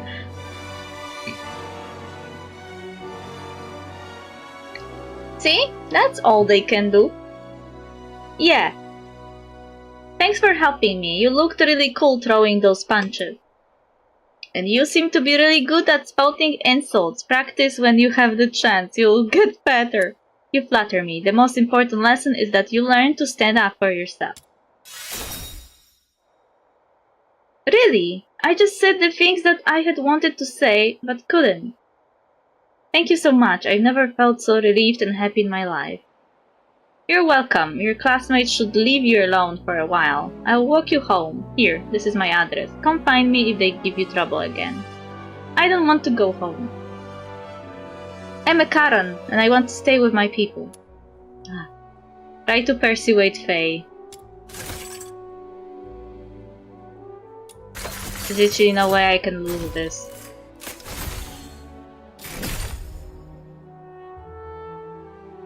Don't you see that? They acted all tough and mighty towards you, but once someone stronger shows up, they just run away. They're not as strong as they pretend to be. Likewise, their words are not as truthful as they seem. Faye, don't listen to them. You're 100% Sola. Remember, never doubt yourself just because someone says bad things about you. My family taught me this, and I hope you will keep it in mind too. The girl blinks her eyes in confusion. She probably doesn't understand everything you just said, but her expression softens. Okay, if that's what you say, I'll try my best, but before I leave, I still have a teensy-weensy request. May I touch your horn? Okay. Thank you. The girl carefully extends her frail hand and touches the horn on your head. So this is what a real Karen horn looks like. It's red and really delicate. It even reflects the sunlight. It looks way cuter than my pigtails. Your pigtails are cute too. You were the first to tell me that, but my pigtails are all messed up now. I have to braid them again. The girl takes out a comb from her bag. She then carefully combs and rebraids her pigtails. Once she's done, she lifts them up. Now, do they look like demon horns? Yes, they do. Haha. I have plenty of hair bands in my pocket. Can I braid the pigtail for you? Okay. Come on, just squat down a little. You feel the girl slightly tugging your hair. She combs your hair very gently. You don't have to worry about losing any. Done! Wow, you look so pretty with pigtails. Too bad I don't have a mirror. I know! I can draw a picture for you. The girl opens her backpack and takes out a notebook. She then tries to draw a nice picture of you. Oh, I forgot to ask. What's your name? Okay, Vitaria, I will always remember you. Here, keep this picture I drew of you. See you around. That is some modern abstract art. The girl is about to leave, but she suddenly turns around and gives you a serious gaze. Oh yeah, while I was combing your hair, I suddenly remembered something. They kept telling me that Karens are demons' children who are stupid, evil, and are always doing bad things. I don't think those words are true. They were just lies made up as an excuse to bully your kind, right? You're right. You must have suffered way more pain than I ever have. If there is anything I can do to help in the future, please do let me know. It's not because we are the same kind, but because we are friends. Aww. The child wants to help me. Faye, age 15. Hey, she doesn't look 15! She looks 10! A student from the inner city, once so bullied by her peers that she came to believe she wasn't a Sola but a Karen. With Vitaria's encouragement and help, she finally mustered the courage to stand up to her tormentors, reclaiming her self-worth and resolving to face life with newfound bravery. Oh. There was one more mission in this district.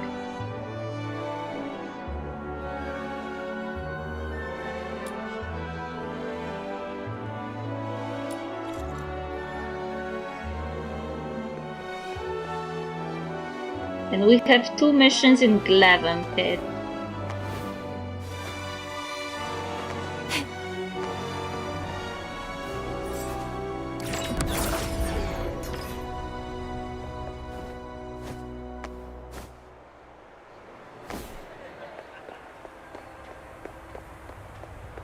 Ah, I forgot about that kid. The researcher kid.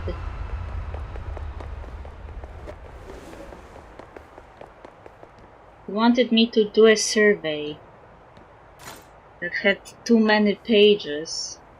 Are you inviting me on a date? No, I am not. Why this person tries to date me?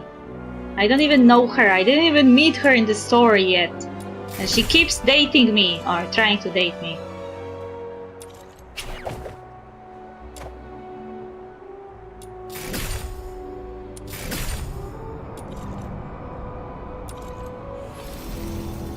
Bon voyage. Oh! I got a weapon! Arclight Apocalypses. Wait, I need to check something.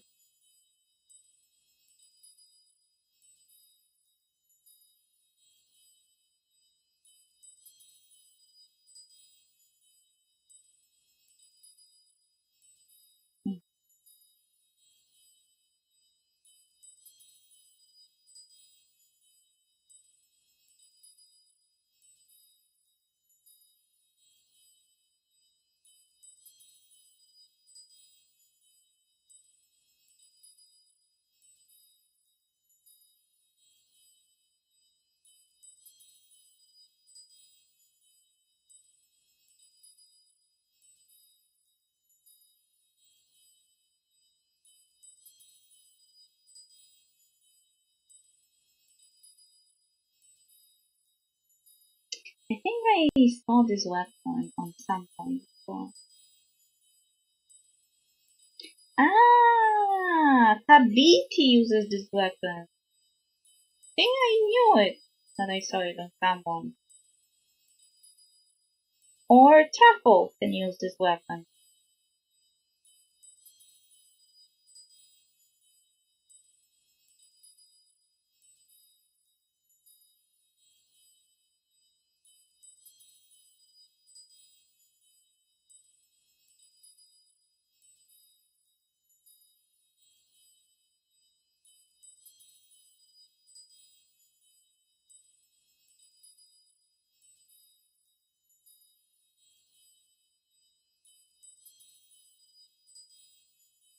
Randy also can use this weapon.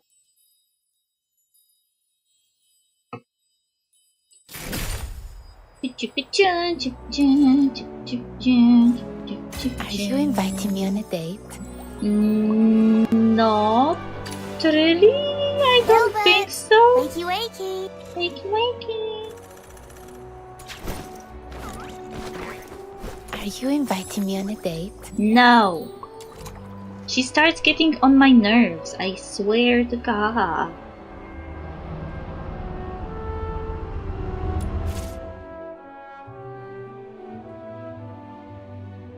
Okay, Stabiti can use this weapon. Let's give her a quick.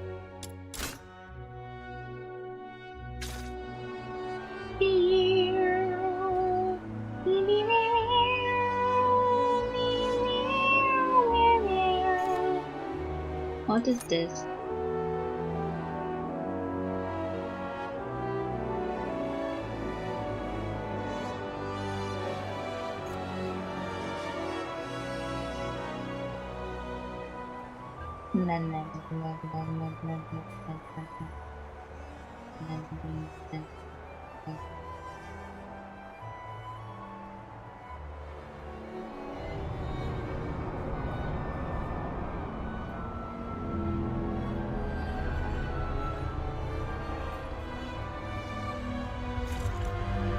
Are you inviting me on a date?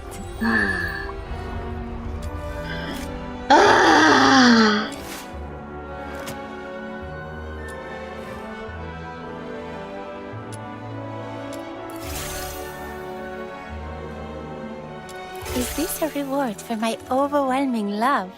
No, it's not. Is this a reward for my overwhelming love?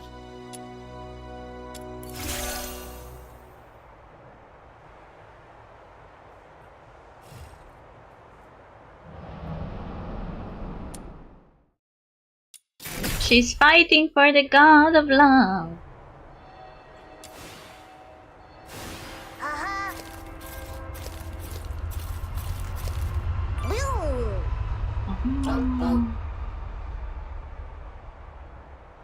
Oh yeah, you can put...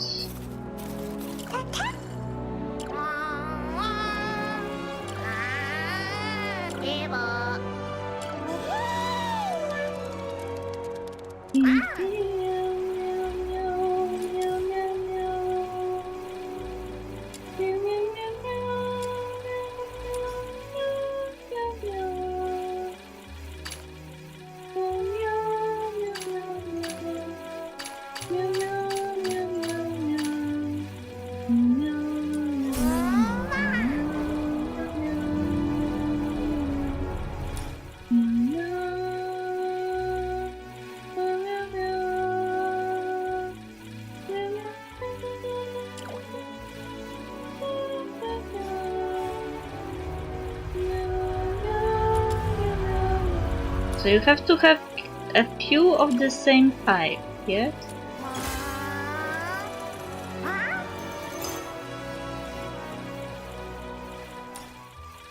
Na, na, na, na, na, na.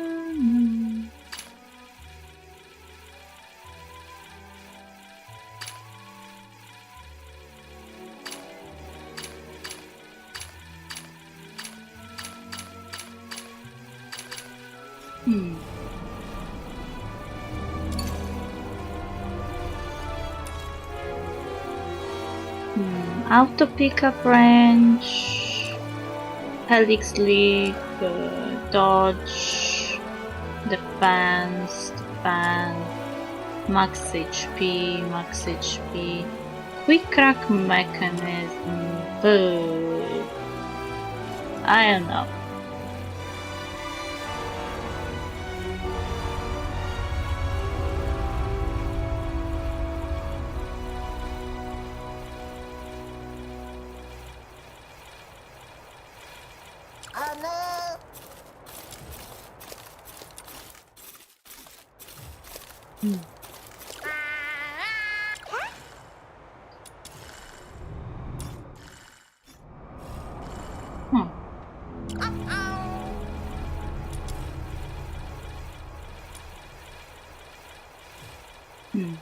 Okay.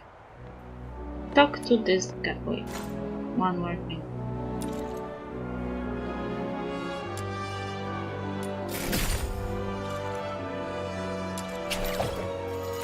Oi, oi, oi, oi, oi. I got secret letters for demon wedges, I think. I hear that from all the stuff to farm in this game, farming for demon wedges is the most hard.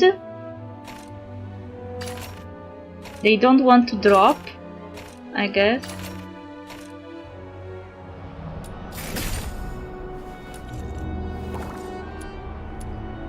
Okay, a little research.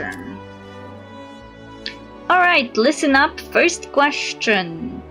Why do you only have one horn? I was born that way. I sold the other one for cash. Only smart kids can see the other one. Oh, so it's just a natural difference. Interesting. Next up. Question 2. What does your horn feel like? Can you slice a piece off for me as a sample? It would hurt, so no. Sure, that would be 3,000 silver coins. Touch it and you will get poisoned.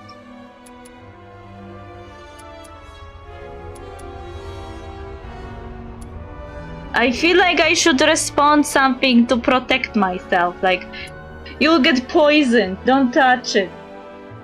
If he's writing some kind of paper, who knows who will see that paper and use it in the future.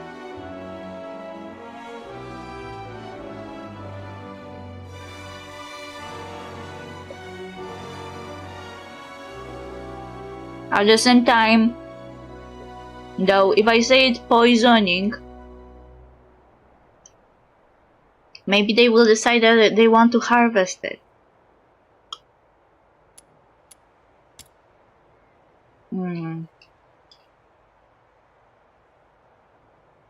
Oh, sorry. Wait, really? So demons' children feel pain too? That's not what my dad told me. What do you think they are? Dolls?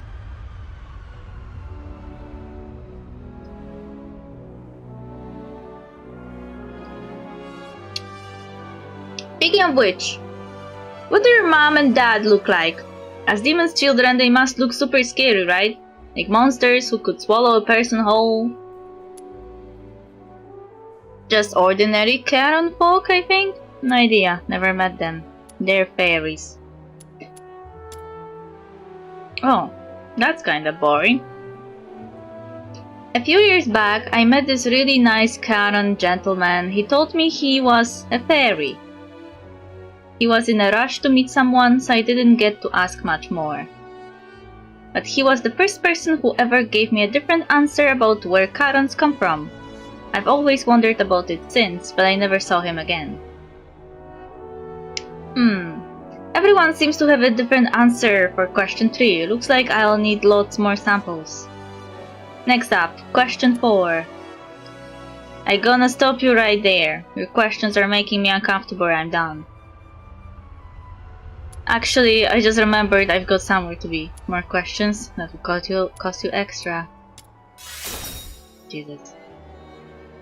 Okay, let's call it a day then. Thank you, miss. Here's your payment for helping me with my survey. I'll save up more pocket money and come back to ask you the next questions. I feel like I am being exploited.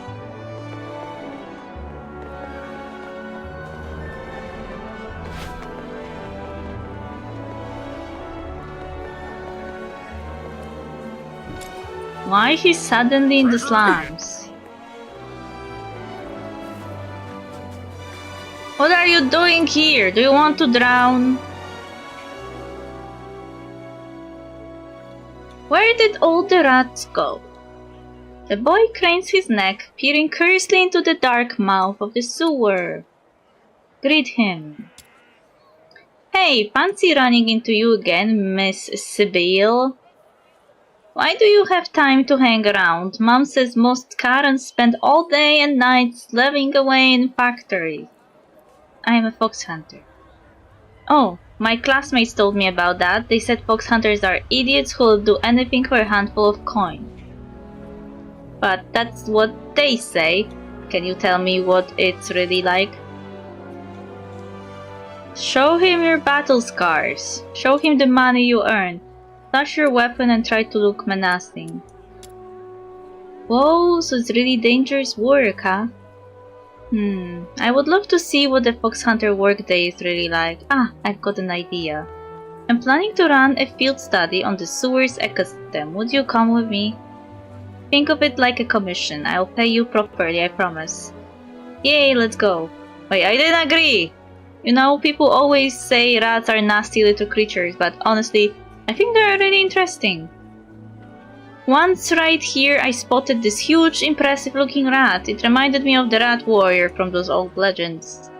The rat warrior was born a scrawny little mouse, but he overcame every hardship, fought bravely, and became a hero who protected his kind. The rat I saw had tons of scars, proof of all its battles, I bet, and it was carrying this weird little bottle on its back. Maybe it was some kind of special gear. Maybe it was a sample bottle or something used for experiments. Sounds like a legend come to life, pretty fascinating. That rat sounds like it could have eaten you whole. You might be right. Maybe someone was using it for experiments. That's kinda creepy to think about. But even so, it accepted its fate bravely. That's the spirit of a true hero. A few days ago, I saw a beggar catch the rat warrior and turn it into kebabs. Wow. It's sad, but stuff like that happens in research all the time. Right now, I just want to check in on the little rats it used to take care of. Come on, let's go. If we follow the squeaks, we should be able to find the nest. Alright, stay behind me, I'll keep you safe. Thanks, you're so reliable. Why am I even helping this guy? You have to earn money. That's why.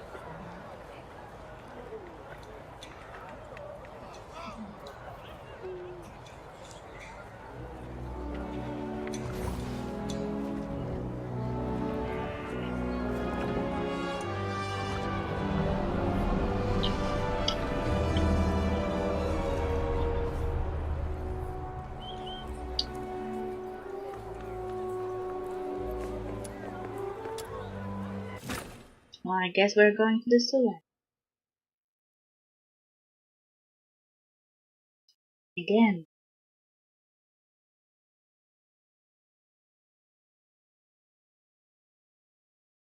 Ugh.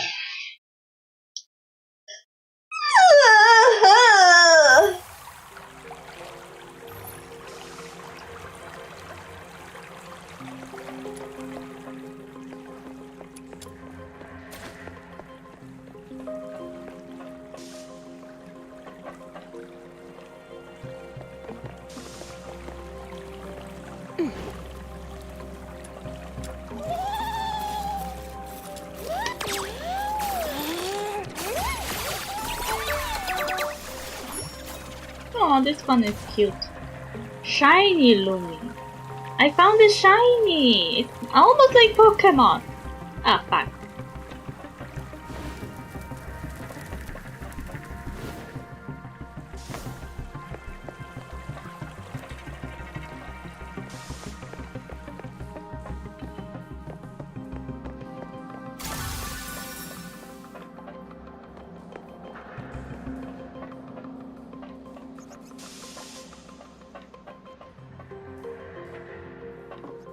Bye, mister. I love helping soldiers.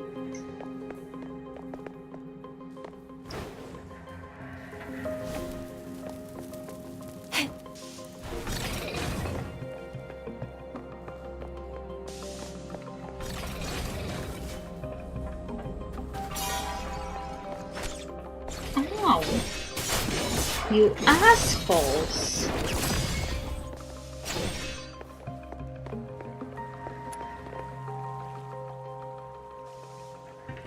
Wow, the sewers are way bigger than I thought. A flash of grey darts past the corner. It looks like a small rat scurrying away. Ah, did you see that? That little rat with the broken tail. I've seen it before. It was one of the rat warrior's friends. Oh, it got away. I guess it doesn't remember me anymore. The boy frowned slightly, lost in thought.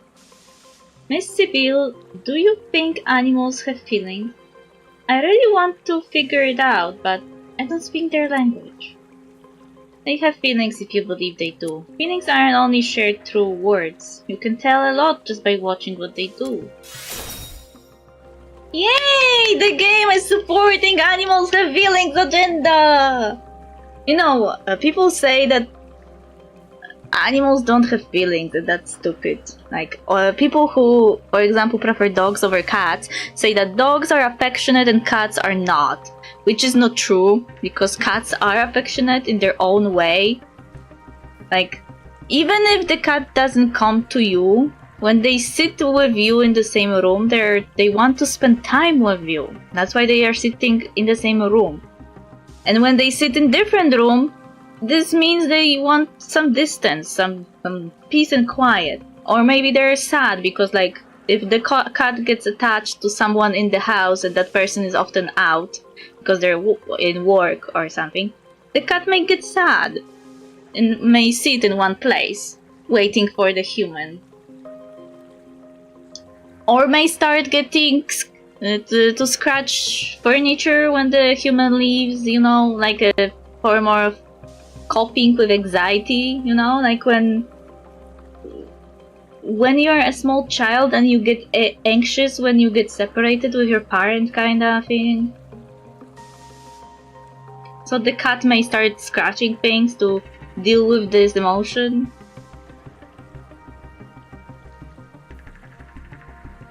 Let's see, if the smaller rats really respected the rat warrior, Then they would act like him, brave, friendly to humans, and caring towards their friends, right? Alright, let's test that theory. That little one right around the corner. Come on, let's catch up.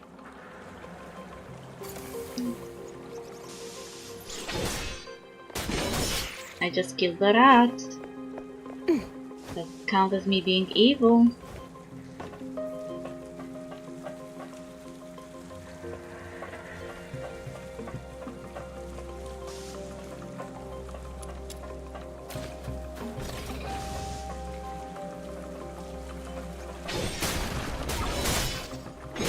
Why are level 51? Why some of the enemies are level 30 and others are level 51? What have I done?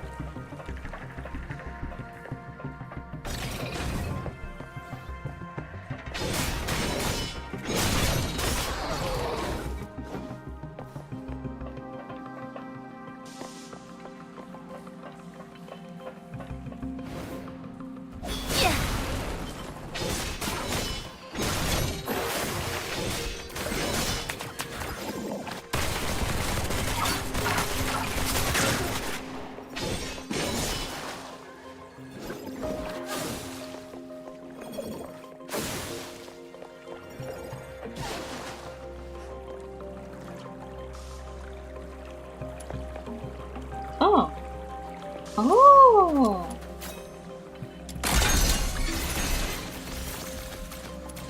Hidden place! Oh, readable.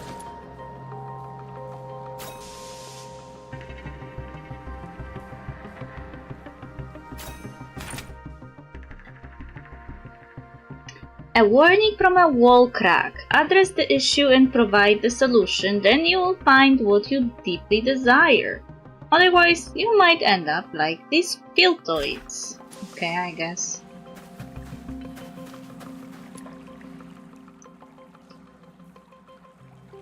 That must be their nest. Shrill squeaks echo from the nest, carried by a sore, unpleasant smell. But Theo doesn't flinch. His wide eyes stay locked on the rats, studying their every move intently. The little rats are brawling, snapping and biting each other over a scrap of stale bread. They don't exactly seem caring towards each other. A few rats startled by your presence, suddenly scatter and flee. And not exactly brave either. A few rats remain, their eyes gleam dangerously, then without warning they charge straight at you. Ah! Why are they attacking us all of a sudden? That's so rude! Mr. Bill, we have to run. You keep yourself safe, I will handle this. Oh no, the rats are attacking us. Who would have thought?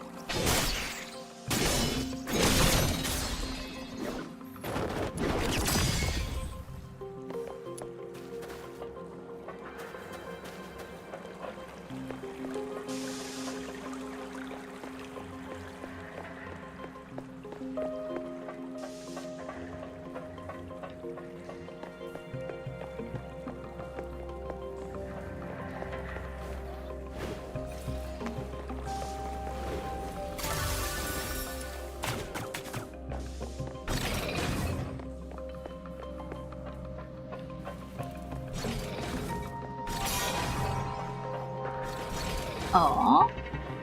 I don't have this type yet. I feel like I'm playing Pokemon.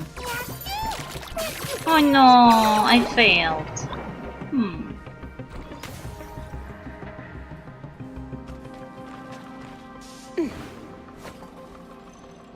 Ah!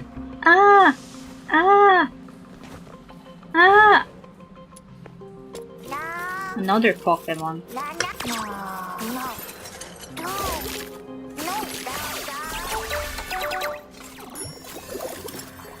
Ardent Nebuti. Okay.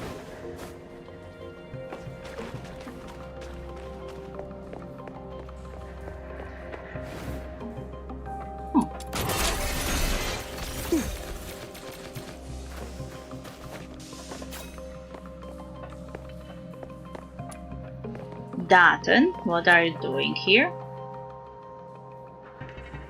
Are you sure this ride is safe? We are getting deeper and deeper into the sewers. Safe, of course! Ever heard of Lucas water slides? You know, those fancy rides where folks slide down pipes from high up and splash into a giant pool, laughing all the way? I remember. We have a mission with him when he's supposedly showing us a ride inside the sewers, which sounds super suspicious. Well, going to Luca costs more than most people here make in a lifetime. But thanks to me, you can have the exact same experience right here in Ice Lake. So Luca is like a Disneyland or something. Affordable, exciting, safe, fun, practically tailor-made for folks like us. And look at these pipes, built solely by the Empire, way sturdier than Luca's cheap plastic stuff. As Datun brags, he slaps a nearby pipe only for a loose screw to ping off and clatter loudly down the tunnel. He either doesn't notice or pretends not to, beckoning you towards the entrance. I'm not quite sure how to write this. Why don't you go first and show me? Hahaha, lol.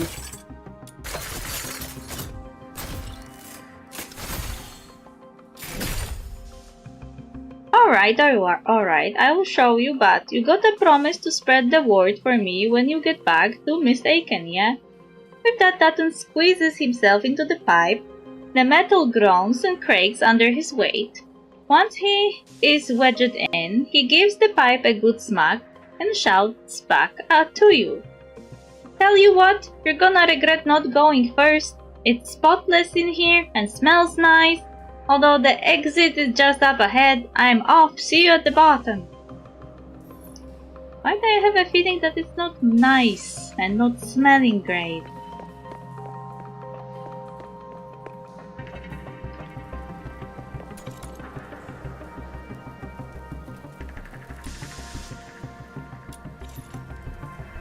Probably should find the guy before he kills himself or something.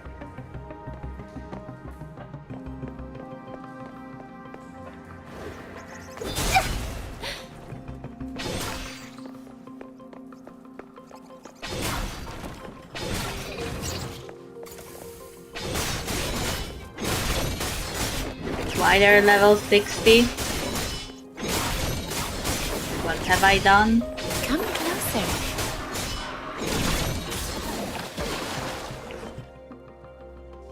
The cracking and groaning of the pipes have drawn the attention of nearby fleetoids. After clearing out the pests, you hear Datun's voice echoing from the pipe next to you. It's so much fun! See you at the finish line! So much fun, my ass!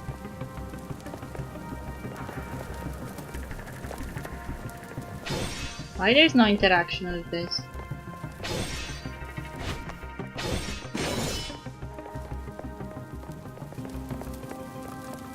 Why can't I interact with anything here?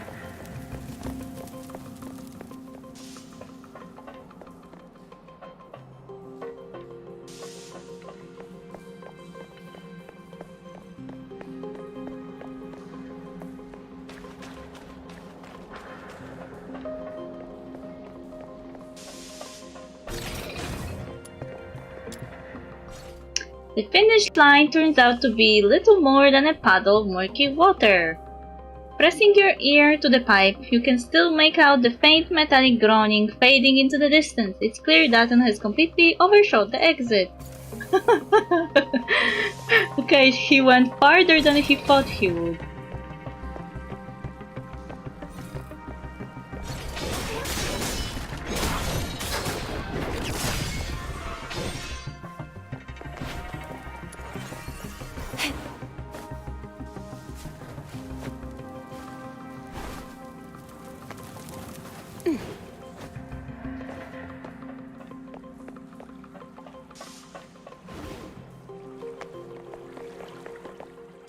Fleetoids come spitting out of the pipe, one after another, piling up and blocking your path.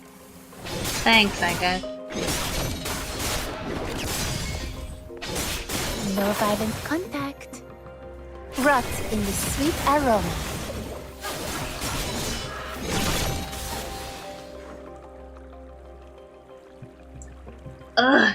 Blah.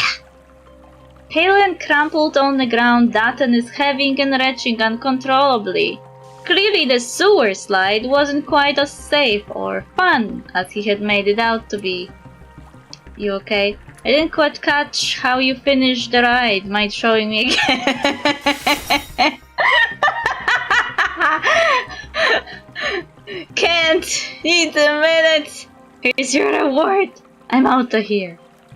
There's gotta be a way to make cheap fun rides for mistaken folks. There's gotta be. Dutton hands you a small bundle, then staggers off clutching his chest, without so much as a backward glance at the place that just crushed his dreams. Jesus Christ. Those quests are funny.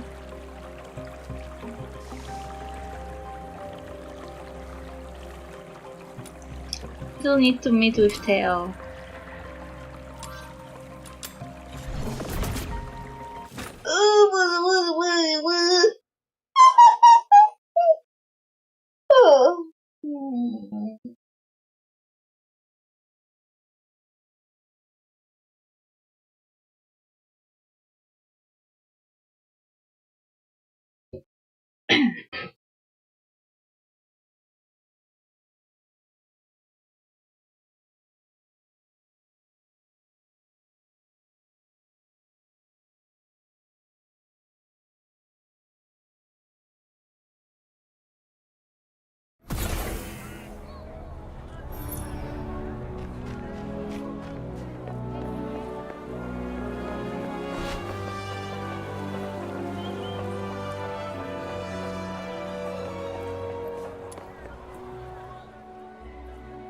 Miss Sibyl, you're back! I was watching you fight from a distance. You were amazing. Miss Sibyl demonstrates exceptional combat ability. Alright, I've made a note of it. But, I guess those little rats don't really have much feeling after all. Maybe they are just too young to know better. Maybe it's because they lost the mentor who used to guide them. Yeah, you're right. That's really sad. I hope they can grow up to be strong and brave on their own. I've recorded today's observations. Let's call it a day. Thank you so much for staying with me, Miss Sibyl. You're really smart and reliable. I guess what people say about fox hunters isn't true after all. If only all Karens were as nice as you. Oh no, he made me an exception. Earlier I tried saying hi to a lady in green outside an inn up north, but she just totally ignored me. Maybe she just didn't see you. Wait, you know her? Yeah, I do. Whoa, you know so many people. How do you do that? Can you teach me how to talk to people better?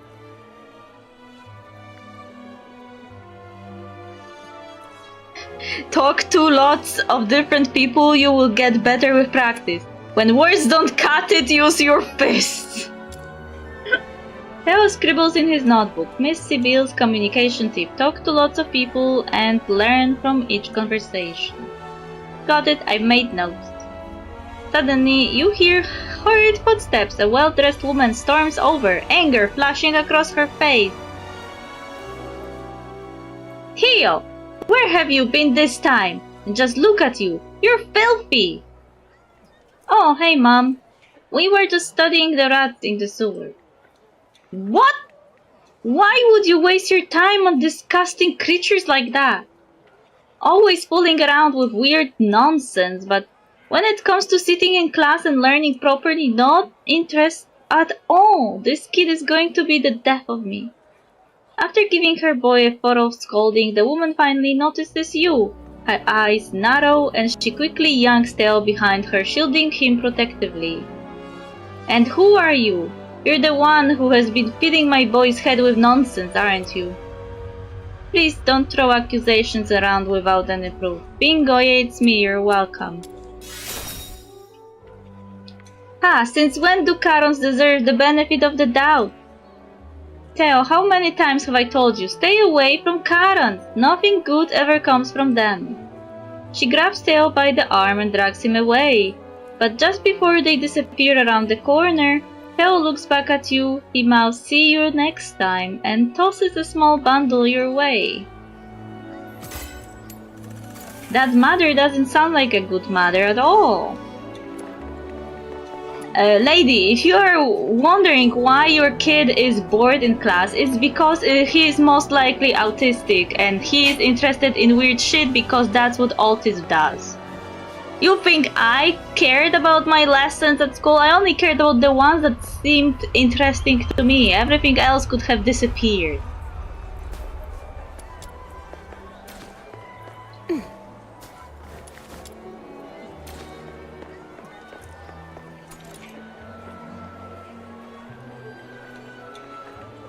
You come across Theo again near Hypno's house. Best hear what strange notion he's chasing this time.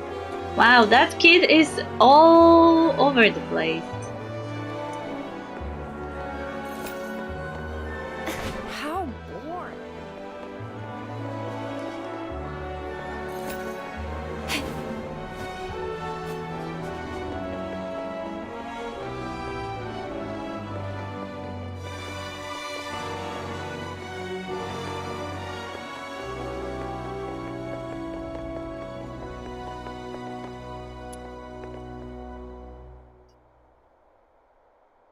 Miss Sibyl, over here. The boy waves at you excitedly from the shadows of a nearby building. Hey, we meet again. Guess what? I did a bit of digging after we parted ways. Your real name is Vitaria, isn't it? Seriously, lying to a kid like me, shame on you. Anyway, sorry about last time. My mom is just really scared of Karen.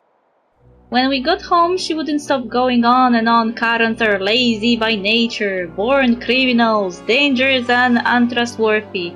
I hear a typical racist propaganda. Most grown-ups say the same stuff, but the more I thought about it, the less it made sense. I really want to understand Karens better, but either I get too nervous to talk to them, or they just don't want to talk to me. So, could you tell me more about them? How about I show you? I've got a camera, you can take some photos to look back on and think about later. Really, thank you so much. And before someone says that he is a good kid because he has strong sense of justice or something, it's not how it works. Autistic people are not immune to propaganda, and the strong sense of justice applies to autistic people in this very specific way. That means if I consider something justice, then I am super stubborn about it. It doesn't mean objective justice. It means the justice that that person invented in their head. So yes, autistic people can also do bad things when their sense of justice is bullshit, basically. But also, autistic people like to question things, so this kid is actually questioning his reality right now. He is told one thing, but then he sits down, thinks about it, and it doesn't make sense, so he's like, I will learn it on my own. More people should do it that way, but not in the way in which the flat earthers and anti-vaxxers do, because they say they question reality, but they question reality in a way that is super uneducated, unlogical, and kind of conspiracy theory inducing. They don't really question reality in the proper way. They're not guided by logic, they're guided by bullshit.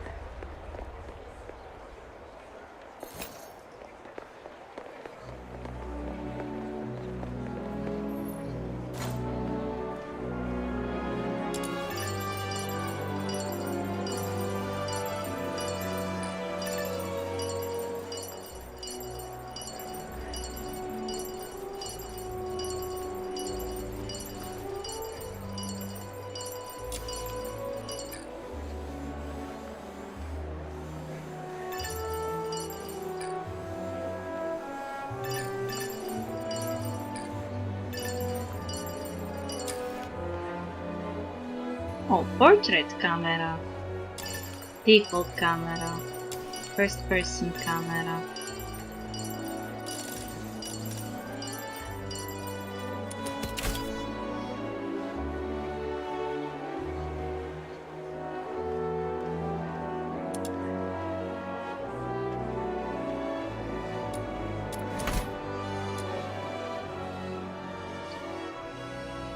See these worn out little stalls? They are set up before dawn every single day.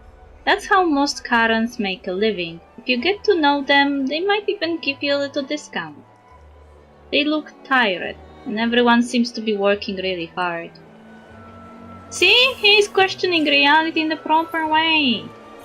Doing research. Unbiased one.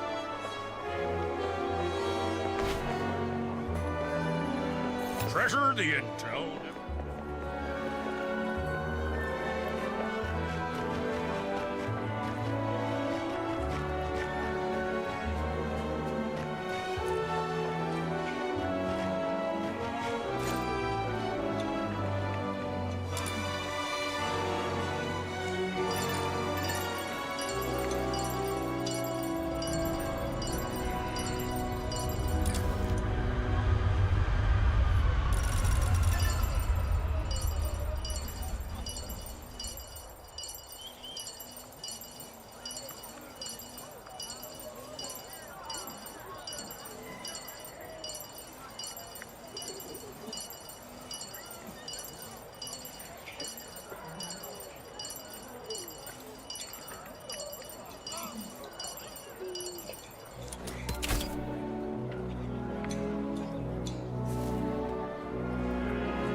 This is where most of the Karens in Ice Lake live. The houses look really run down. Oh, I've seen that man before, the grumpy looking one helping his neighbor fix the roof. And those kids, they're playing the exact same games we play back in the inner city. I get it now. It's not like what Mom says at all. Sure, some Karens are rude or mean, but we have got plenty of stolas like that too. Aside from the horns, I don't really see much difference between Karens and stolas at all. So obvious once you take a little time to actually observe. So why do people stick to the wrong ideas even when the truth is right in front of them? I don't know, Tia. Maybe it's because people prefer to believe easy truths that are actually lies because it's easier than actually ask questions.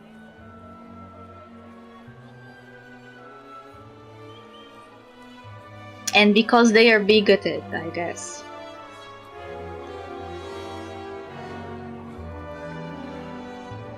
Because prejudice is stronger than truth.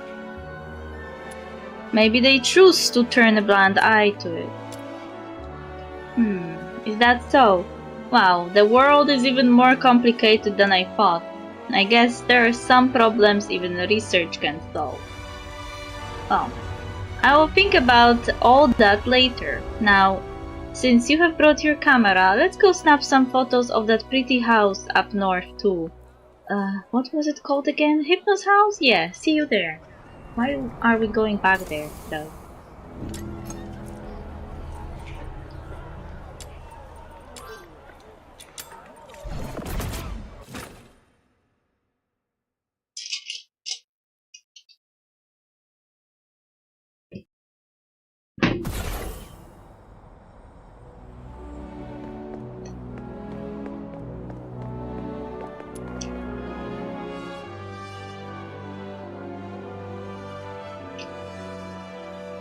Hey, you made it! Haha, I peeked in before. The people living here were all young Karens, not much older than me. How old are you? After everything I learned today, I really want to talk to them. Itaria, would you come with me?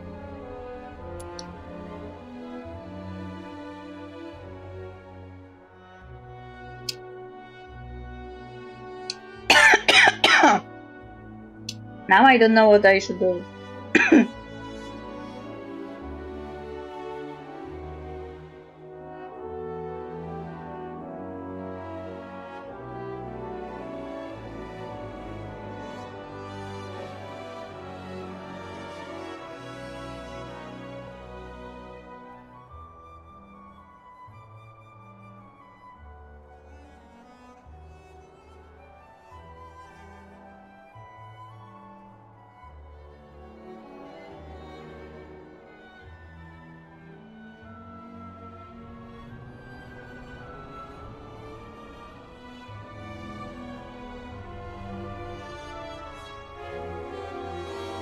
Hmm.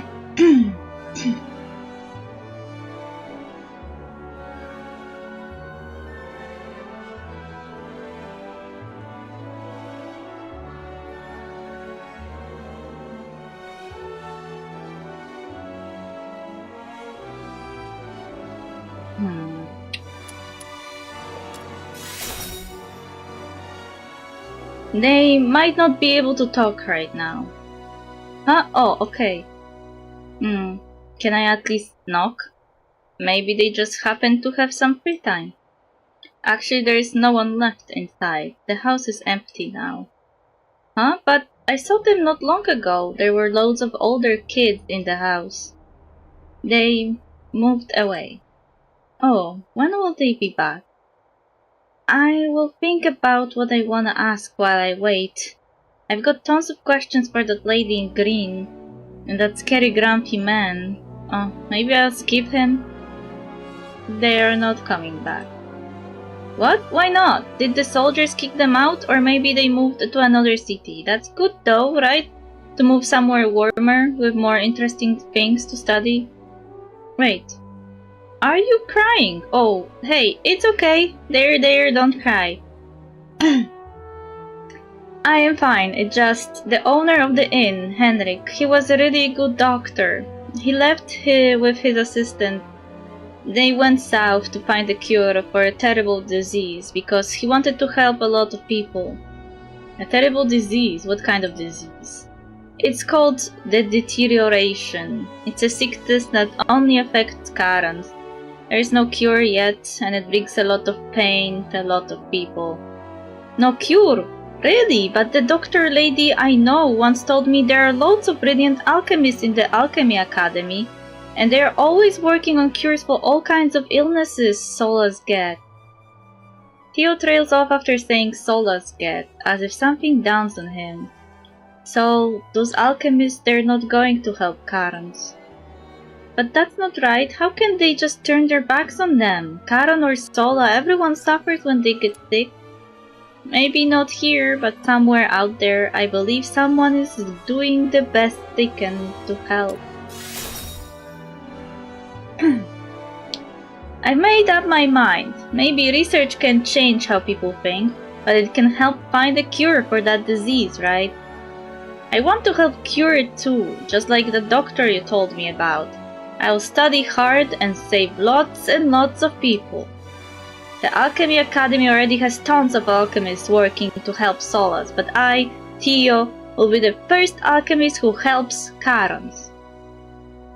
Could you write down the name of that disease here? I want to remember it. You take the notebook he hands you and carefully write the word deterioration on the page. I don't know if this will have a good ending actually. You know how easy it would be for the Empire to off this guy? Deterioration. I will remember it.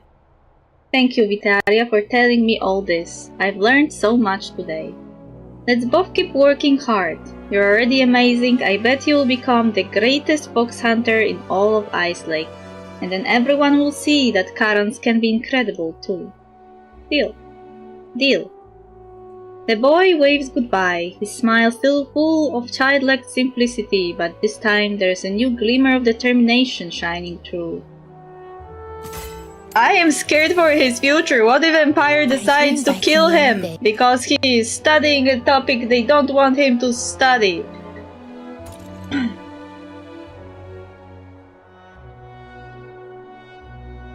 Okay, we have 2 quests at the Glavon Pit.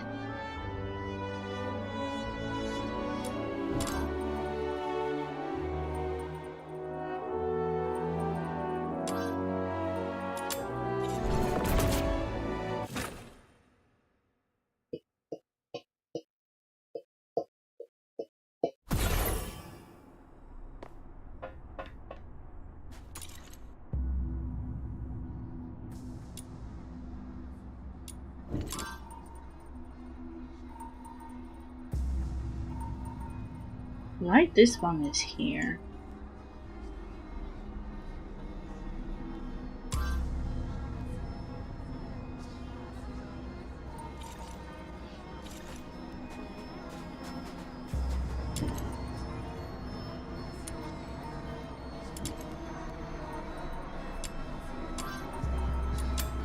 The music here is too much.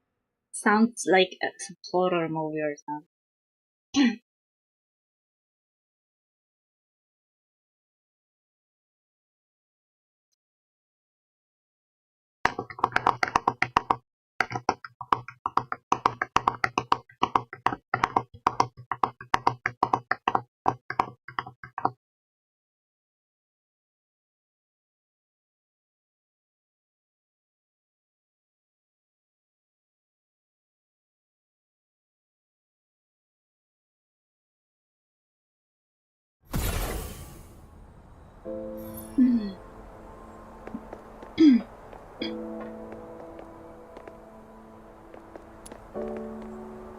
Donut's story.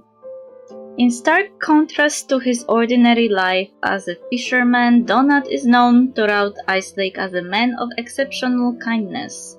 Though not wealthy himself, he gives nearly all he owns to the poor, while living in self-imposed ascetic poverty for years. When asked why he chooses this path, he simply smiles or replies, "For an unpardonable sin I committed."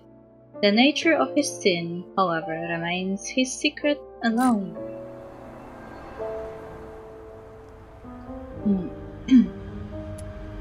Excuse me? What's a youngster like you doing here? Are you lost in the snowfield? Ice Lake is that way. Are you Donut?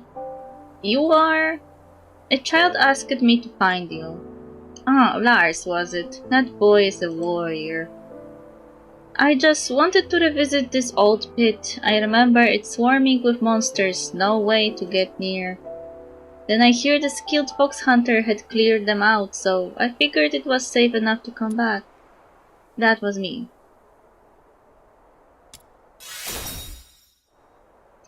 Is that so? Thank you, truly. Sorry, I need to press on a bit further in. Thank you for coming all this way. Please tell Lars I'm okay. I will leave you a reward for the commission at the asphodel later. I've only taken care of the largest one. There might still be fletoids inside.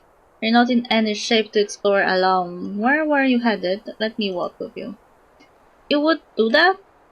I promised Lars I would bring you home safely. Thank you, kind soul. Okay.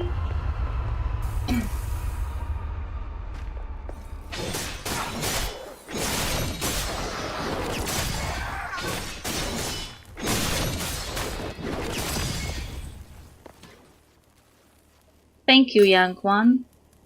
It's even more run down than I imagined. Main gate is locked too. Good thing this pipe lets us through.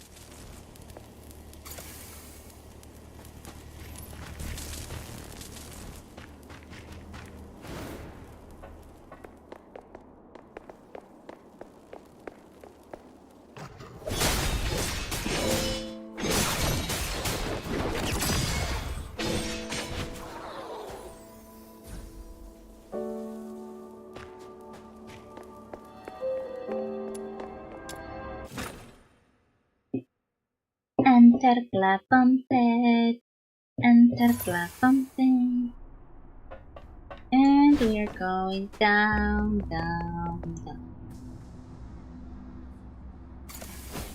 No fall damage is cool. Add down.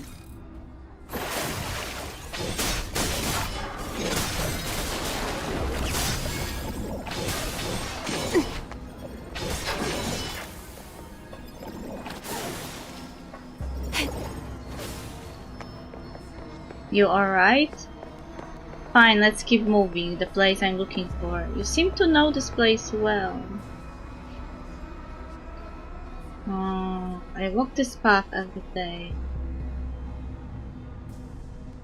16 years ago. Another thing that is 16 years ago. Come closer.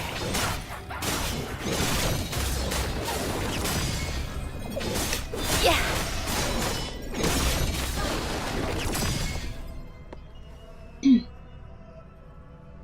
Thank goodness it's still intact. Thank you truly. Sig, my old friend, I've come to see you. Is this a grave? Doesn't look like much, does it? He called me his best mate, and this sorry little spot is all I could manage for him. Wait, is that... No. Why? Oh? The sick man's face, ashen moments ago, suddenly stiffens, veins standing taut beneath his skin. His eyes locked in shock and disbelief. Following his gaze, you spotted a violet ribbon lying untouched beside the gravestone. Is this connected to Violetta? Violet, why have you come back? Violet, who is that? Ah, would you humor an old man for a moment? I have a few old stories to tell. I would love to, but let's head back first, alright? Lars must be worried sick. Yes, you're right, let's go. Is Donut the guy who sent Violetta that letter with threats? Violet, Sig's sister, left Icepeak 16 years ago. Now it seems she has returned. The violet ribbon was found on Sig's grave, almost certainly left by her.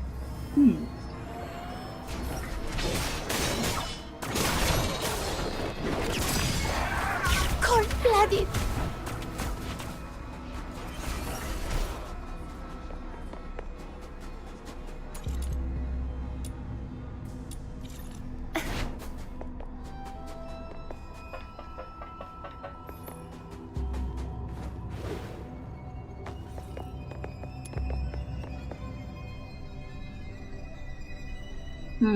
This should do the trick. Hey! Hands in the air, whatever that is! It's mine now! With a swoosh, a small figure leaps out of nowhere, snatches the wire from your hand and bolts, cackling madly as she goes. I did it! I finally got your stuff! Ha ha ha ha! You still have no idea what Belinda wants the wire for, but that doesn't mean you're just going to let someone run off with it. Chase down Lunaloot and give her a proper lesson. Thrashing, you mean. Ah! Not you again! Have a nice day! Bye!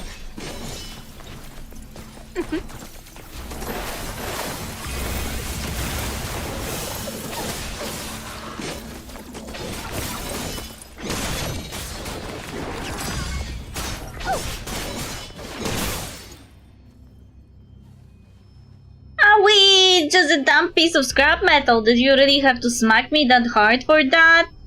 Wah. Yes. It took some effort, but the wire is still intact. By the time you look up again, Lunaloot has already vanished. You sigh, shake your head, and start the trek back. I mucked it all up! You'll get yours next time, just you wait!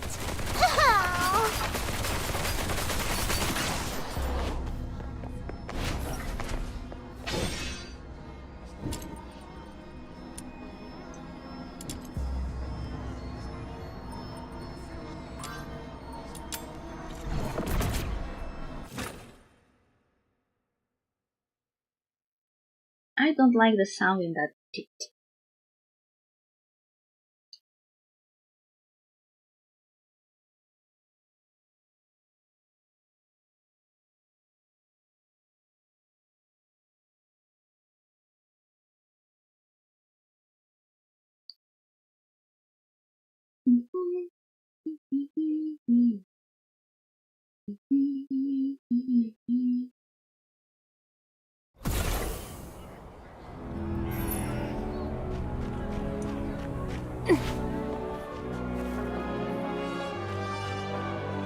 If every Charon.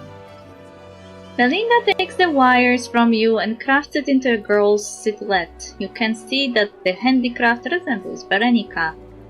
My skills are modest, I see only shadows and cannot be sure. If this resembles the one you yearn for, I hope it brings you comfort. It is my sincere wish that you are reunited. You leave Belinda's tent, now understanding why Emma treasures this place. Belinda's powers may be limited, but she uses them to mend souls and soothe wounds. If every Charon could live as long as I have, I wouldn't feel so alone. Belinda has erected her modest tent in a shabby back alley. There she offers solace to downtrodden Karens by channeling messages from their departed loved ones, offering guidance for their future paths. It's not uncommon for many Karens to spend whole afternoon in her tent, sharing their woes as Belinda, with her grandmotherly warmth, offers them comfort for next to nothing. This scant income keeps her life simple and frugal. Belinda is always adorned with an assortment of homemade trinkets. Her nimble fingers transform discarded bits of glass, wire, and fabric into delicate artifacts. If you express interest, she won't hesitate to gift you one. Recently, she has crafted and given away a doll to a little girl. Today, there are no visitors in Belinda's tent. She stays outside, peering around as if expecting someone yet to arrive. Belinda 865.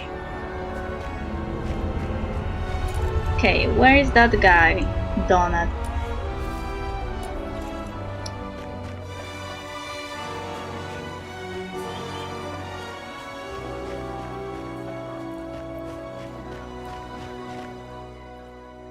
Uncle Donut, you're back!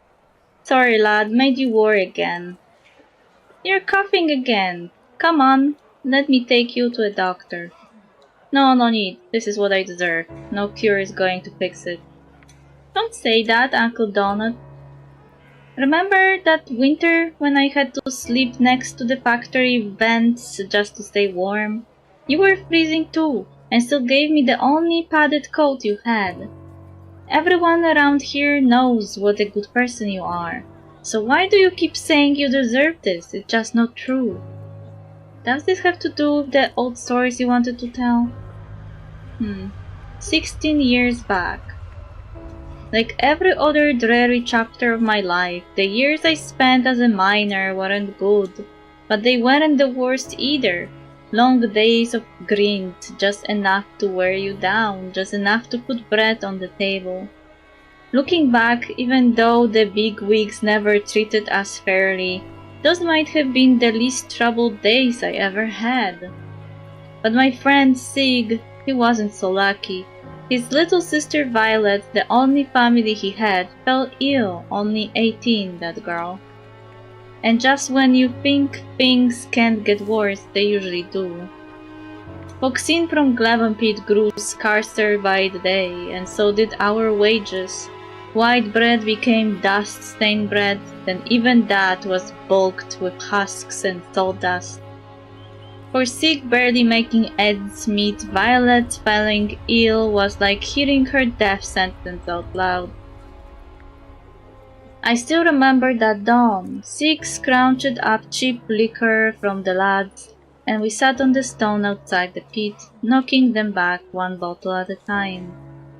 He cried like a child, rambling on about how the two of them had always relied on each other. One moment he was softly humming her favorite songs, the next muttering curses at Fabrice Radford through gritted teeth.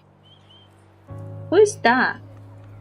An officer at the Iolopile, the one who ran Glevenpit back then.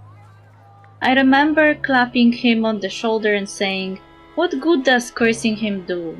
We're just nobodies. If you have got guts, why not grab the man himself and get the money straight from his pocket?"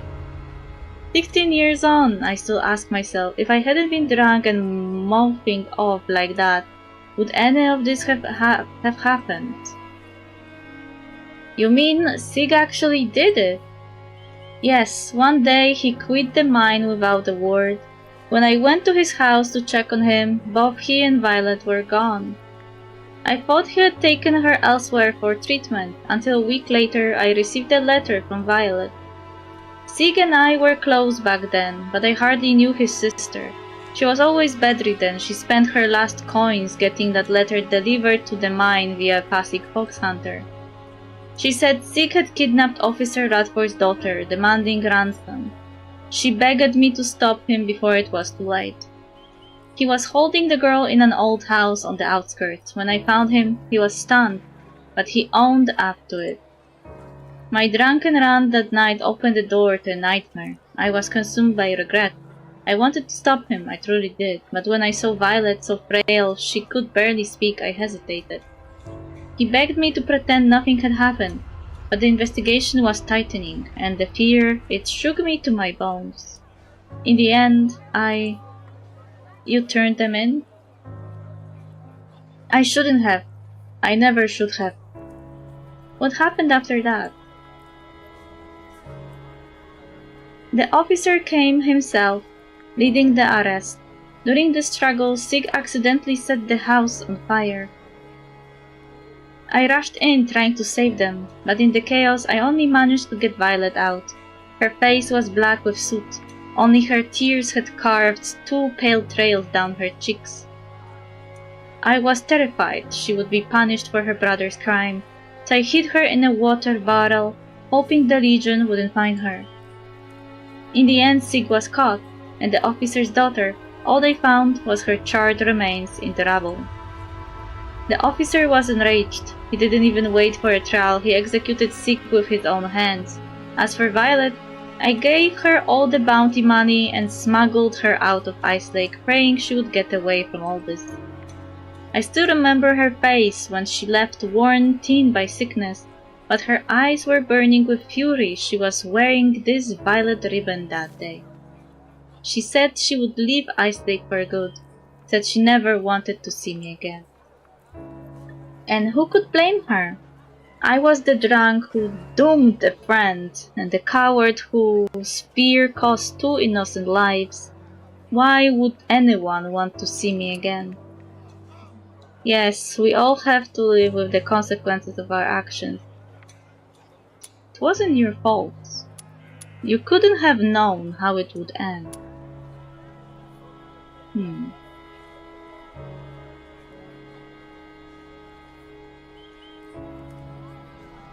I mean, he didn't tell him to do that. But he planted the idea in his head. But he never considered that he would do that.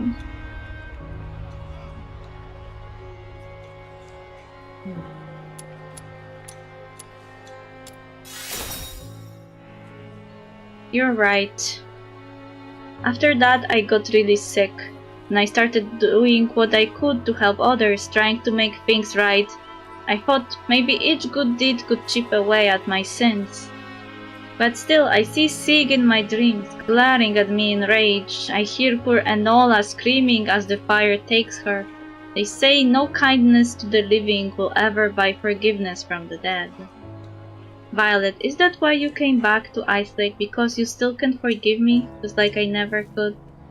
Have you come to put me out of my misery? His voice trails off. He collapses. Uncle Donut, are you alright? Phew, he is fine. Looks like he just fainted from exhaustion and stress. Keep an eye on him. Don't let him wander off again. I'll get the others. We'll take care of him together. Can I ask you something, miss? What is it? Do you think Uncle Donut is a bad person? I don't think so. He never meant for any of it to happen.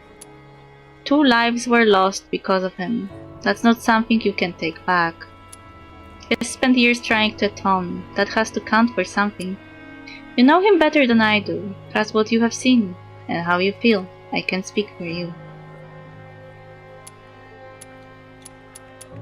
I am partial to the 2 at the bottom.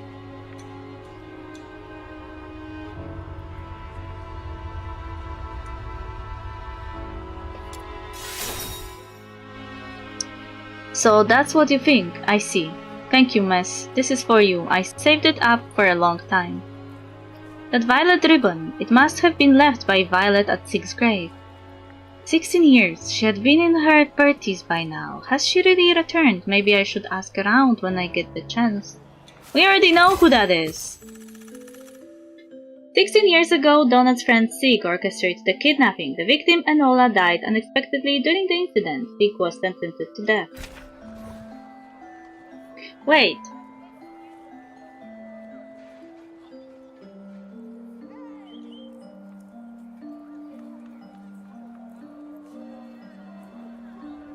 Wait a second.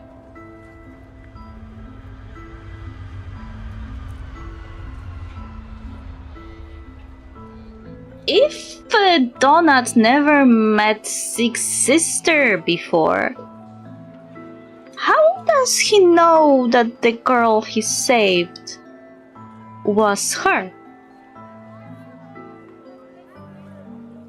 I mean, Karen and Sola could help, like maybe one girl was Sola's and the other was Karen. But what if they were both Karens? What then? How would you differentiate? Also, we did one of the side missions and there was a kidnapping involved. And there was also that letter with a thread to Violetta. Something is going on. Some of those quests are related. So much has happened in Ice Lake these past few days, and now there's even been a kidnapping. Now that I think about it, some of these events might be more closely connected than they seemed. Yeah, that's cool actually, that some of those side quests seem to be connected to the same plot. Time to lay everything out and start connecting the dots.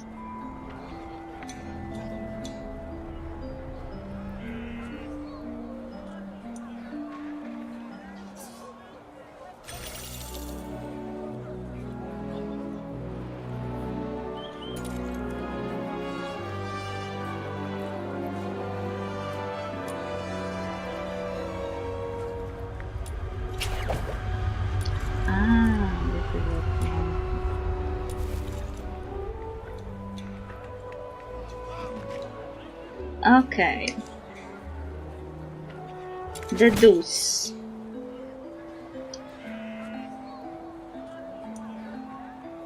Okay, we submitted all of those.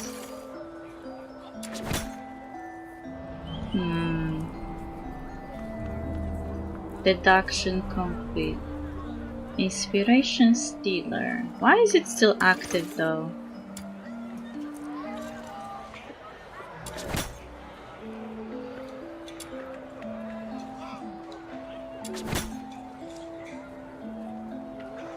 New clue. Giselle's resignation from the escort 16 years ago. Once a fox hunter serving in an escort, Giselle resigned 16 years ago after a case verdict brought her into conflict with her superior. The kidnapped heiress, Rosaline, daughter of Aeromagnus, has gone missing, presumed kidnapped. Her parents had recently hired her a vocal coach. Violetta's signature violet ribbon. In every performance, Violetta wears a violet ribbon, a keepsake, she says, from a dear friend. It's become her signature. Violetta's missing student. One of Violetta's students has been kidnapped. The ransom letter makes cryptic reference to events from 16 years ago. The violet ribbon at Sig's grave. Sig's sister left Ice Lake 16 years ago. Now it seems she has returned. A violet ribbon was found on Sig's grave, almost certainly left by her. The kidnapping case 16 years ago. 16 years ago, Donut's friend Sig orchestrated the kidnapping. The victim, Enola, died unexpectedly during the incident. Sig was sentenced to death.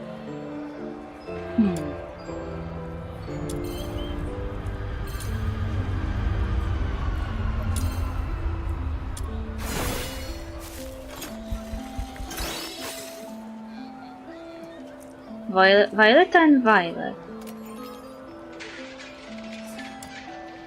The violet ribbons are identical in both hue and style. Combined with their near matching names, it's clear that Violetta and Violet share a close connection.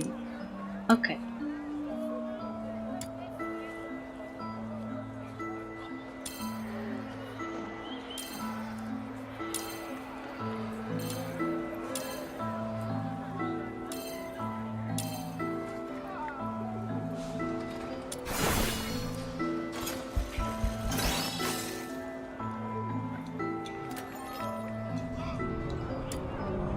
Giselle resignation tied to the case. 16 years ago, Giselle was part of the team investigating the kidnapping case.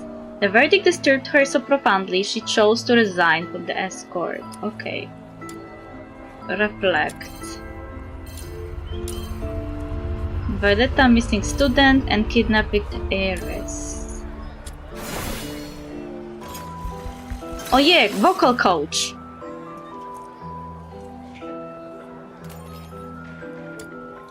It's highly likely that Violetta's missing student is Rosalind, daughter of Earl Magnus. The ransom letter nod to events from 16 years ago hints at a deeper connection to Violetta herself. Okay.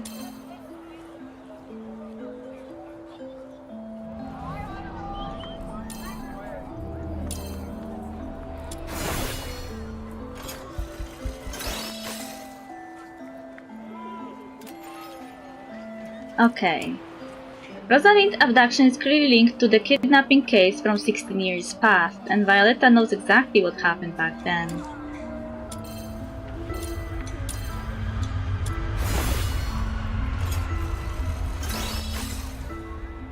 Giselle orchestrated the recent kidnapping. The old case concealed through Violetta had long known. Giselle staged the recent kidnapping of her student to force those truths into the open.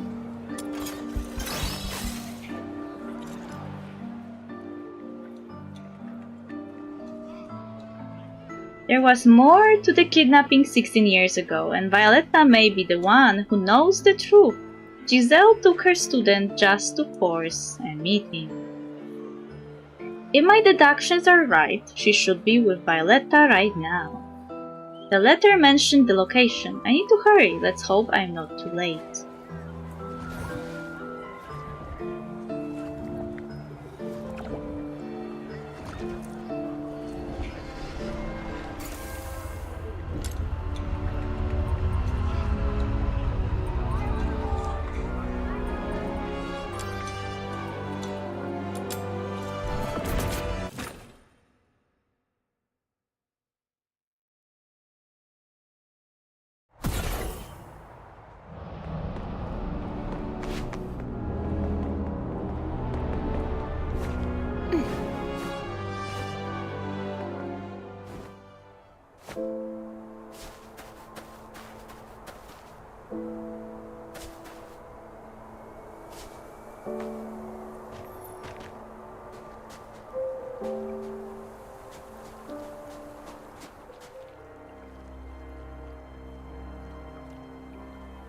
Giselle, right on time, huh? Why is it so glitchy? Violetta. What's with the silence? This isn't a courtroom. If you're waiting for it, you have the right to remain silent. Don't hold your breath. And what would you have me say? Go on, enlighten me. After a despicable stunt like this, what kind of answer do you expect to hear?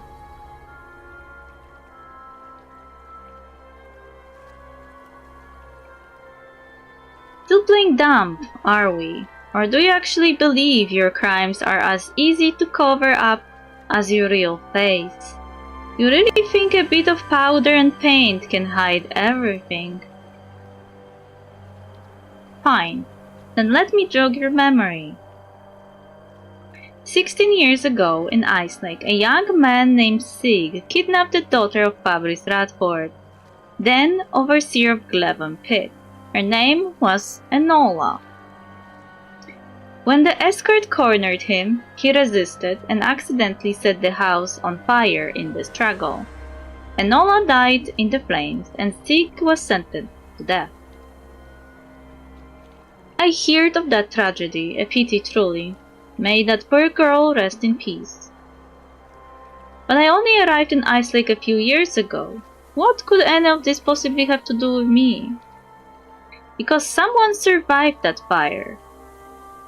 A witness said there were 3 people in the house that night: Sig, Enola, and Sig's sister, Violet, a girl around the same age as Enola. In the chaos, that witness managed to pull a girl from the flames, a girl he thought was Violet. But was she really off? This is the question I was asking. Would he even know how this sister looked like if he never met her? Tell me I am wrong. 16 years ago you killed Violet in that fire. then took her name and tricked Donut into helping you escape Ice Lake, didn't you, Enola Radford? Ha! Now there's a compelling tale. Good mysteries are so rare these days. Please do go on. I'm dying to hear how it ends. I spent years combing through that case, a body burned beyond recognition. A lone survivor. It was all just a little too convenient. Wait. I have my own theory. If Violet was so sick that her brother had to resort to such thing, it's possible that Enola and Violet actually got closer, became friends, and Violet, because she knew that she will die anyway, she wanted Enola to be free and died in the fire in her place, taking her name, so Enola could get freedom she never had.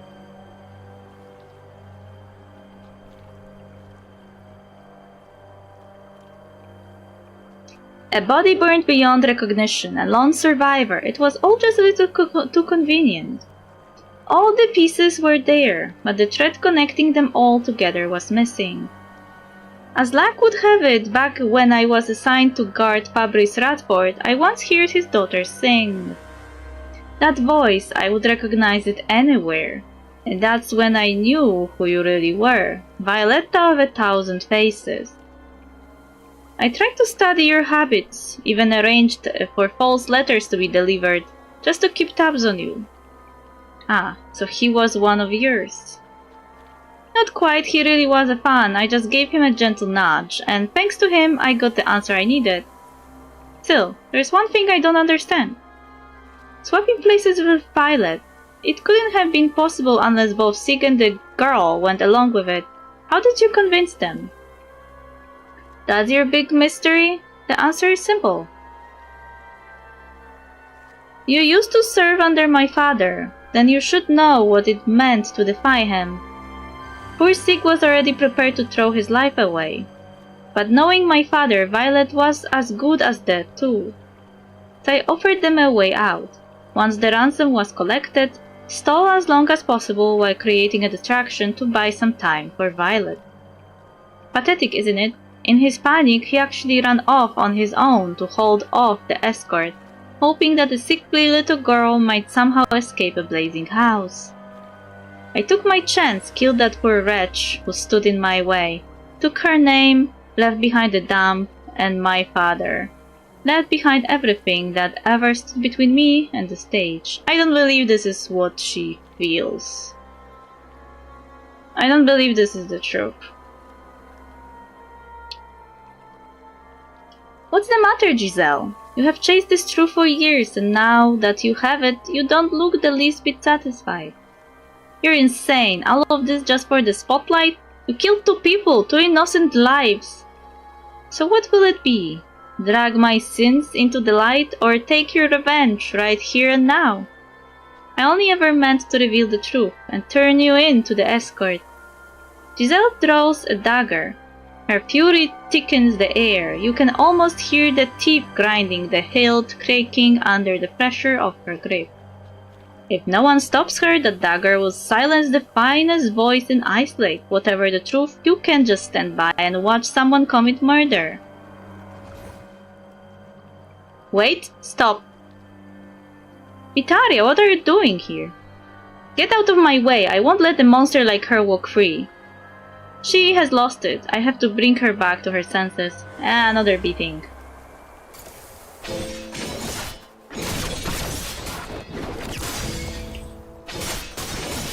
The ragdoll.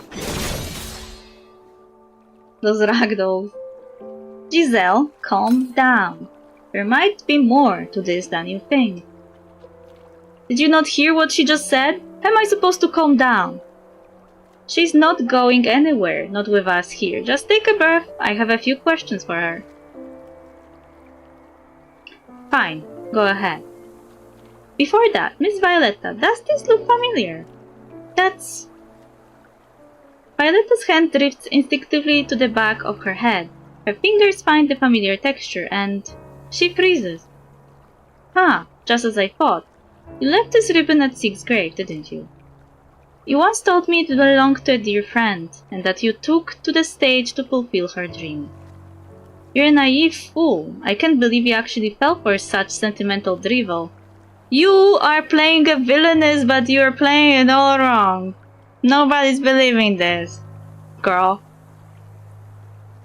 Maybe, which is why I borrowed this ribbon from Donut, to find out the truth. He told me about Violet, about how gifted she was. If not for poverty and illness, she might have been a great playwright.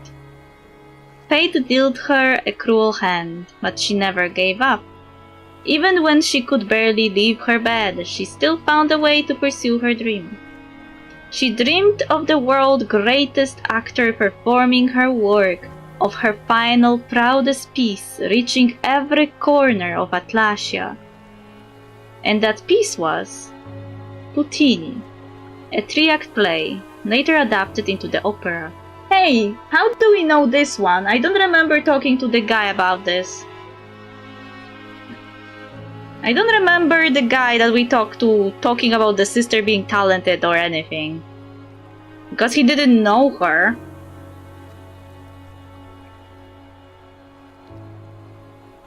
Good, you get it now. Lying any further would only make things worse, so... The curtain can fall now, Miss Violetta.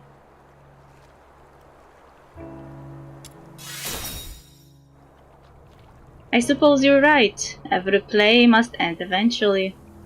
Well, if every audience were as sharp as you, mystery playwrights wouldn't have to twist themselves in knots to dumb things down. What are you two talking about? What's going on here? It's simple, Giselle. If she really saw Violet as nothing but a pawn, why would she take a name so close to hers? Let me tell you the version I see. 16 years ago, Sig kidnapped Enola Radford, the girl who would one day call herself Violetta, to raise money for his sister's treatment. While she was held captive, Enola met the bedridden Violet, and somewhere in that brief time, the two became close friends. My theory is right, but it didn't last long. Violet knew her time was running out. She didn't want her brother sinking deeper down the wrong path, so she wrote to Donut, a trusted friend of Sig's, hoping he would intervene. And Donut did. He reported the kidnapping to you, Giselle, but by then, I suspect Violet was already... strange, isn't it? I was kidnapped, yet somehow those were the happiest days of my life. Sig kept me tied up in a room, but he never meant me harm. He barely paid me any attention, just paced endlessly around the house. I knew there was someone else, a girl, in the house. I could hear her humming softly on days when her mood was light. Perhaps Sig realized he couldn't possibly tend to two helpless people at once. So a few days in, he untied me, let me move around the ground floor as I pleased. And whenever he left the house, I would steal upstairs to see Violet. She would tell me stories she was writing, and I would act them out, bringing the characters to life. Aww. My dearest, weep no tears for me. On this sleepless night I set off in silver light. The wind fills my sail, the tide kisses my oar, the lighthouse aglow, 'neath the moon, oh so bright. Thank you, Enola, that was beautiful, truly, haha. Whenever I imagined Puccini, she always looked like you, bold, radiant, and forever chasing her freedom. Thanks, I did a bit of improving, but I know a brilliant composer. His name is Cavaradossi. Maybe we could ask him to adapt Puccini into an opera. Not that I will ever get the chance to sing it. I'm 18 now. My father has already arranged my marriage 2 months from now to some young officer from the Alchemy Academy. Guess I'll spend the rest of my life as a pretty trophy collecting dust in a parlor, or elbow deep in those wretched Foxycore canisters. No, no. Enola, this isn't how it should be. You have a voice as sweet as a lark's. You don't belong in some parlor. You belong on a grand stage, the grandest there is. Everyone who loves to sing deserves their moment in the spotlight, Solarian or Charon, rich or poor. I will talk to my brother. I'll find a way to help you escape. My body is already giving out, and I may never finish the final act of Puttini. But Enola, promise me that you will take the stage and share our Puttini with the world.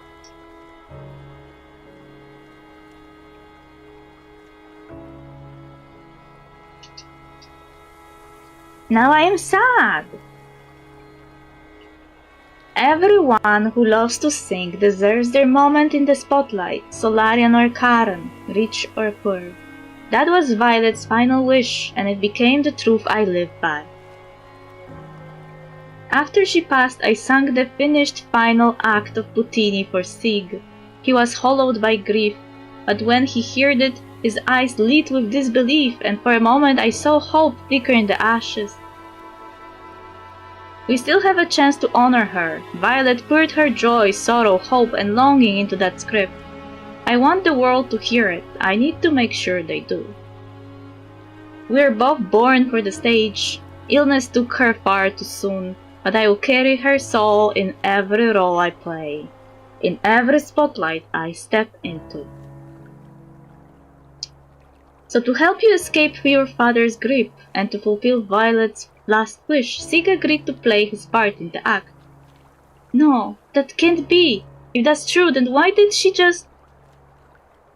You came here convinced of her guilt, Giselle, and Miss Violetta couldn't risk provoking you, not with her student Rosalind's safety at stake. What? I have a request. I won't run, I promise. Just come with me. There's somewhere I need to go. Turn to Giselle. Fine, but don't think you can pull any tricks.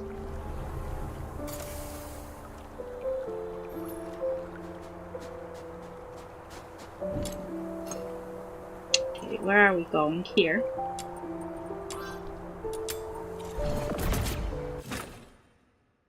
Dad, where's Zoizan?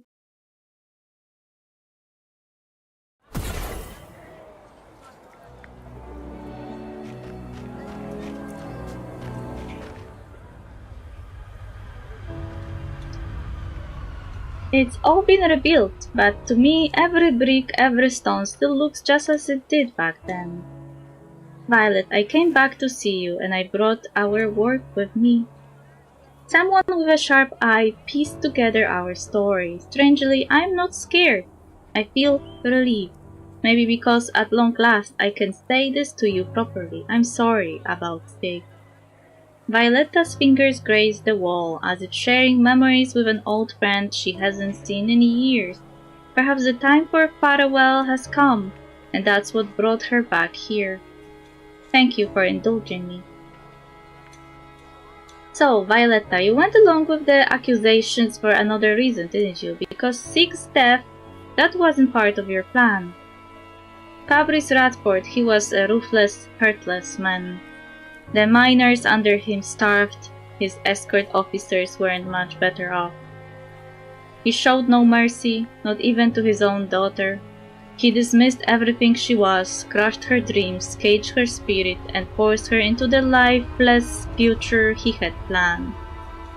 And yet, when his daughter died, the same heartless man threw aside all legal procedure and executed the kidnapper with his own hands, knowing full well it would cost him his career. I thought of countless ways to slip the truth to the court once I was free. I thought I could save Sig in secret, but the one thing I never imagined was that your father loved you more than you ever knew. There were so many times I wanted to reveal the truth, but Hyperborea was only the beginning. Her story needed to reach the world. I had to keep my promise, or at least keep trying. So when you came to me, Giselle, I felt oddly relieved. I've trained many gifted children over the years. They can carry Puttini farther and wider than I ever could.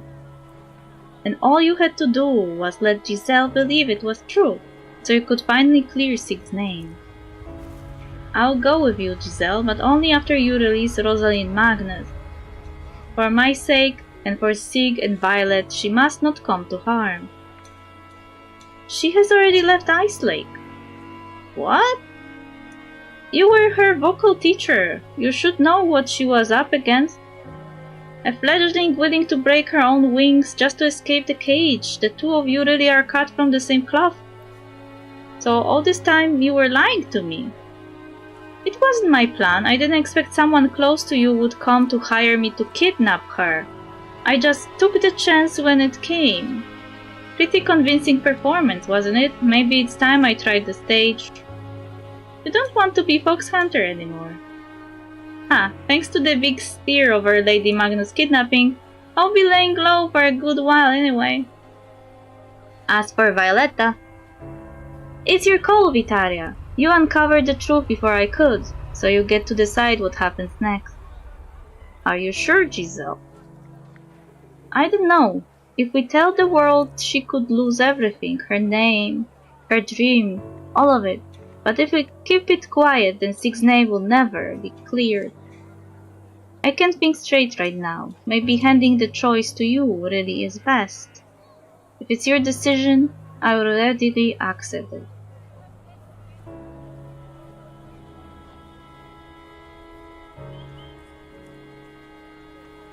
I think concealing it is a better option here.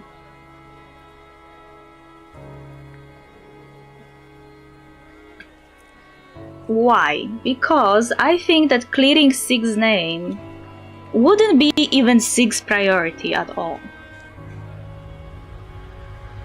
I believe that he would want for Violetta to live and carry on the memory of his sister, even if he has to be seen as a criminal.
Giselle, I'm listening.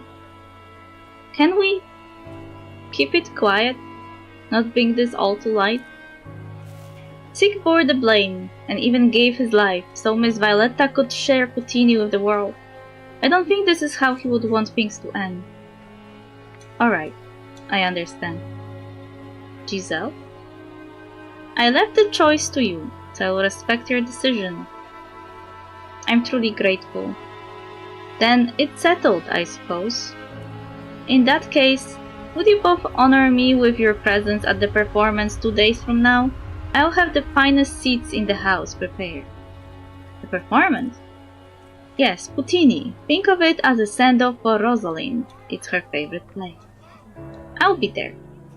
One good seat will do. Don't get me wrong, I'll be there, but considering I'm technically wanted at the moment, best I keep a low profile. Very well, I'll speak to the troupe and have the seats arranged. Then I'll see you both in 2 days.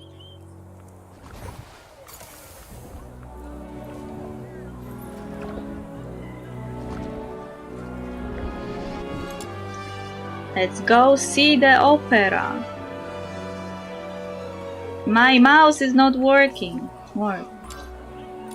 Yeah, I think that this would be ultimately Sig's wish, that he wouldn't care about his good name. He's already dead anyway. Why should he sacrifice the dream of his sister and her friend, only so people would know after his death that he was not to blame? It doesn't matter anymore to him, he's dead. And I think that would be his thought process too. I am already dead. Why are you trying to clear my name? Just live on and carry on the memory of my sister and your dreams into the future.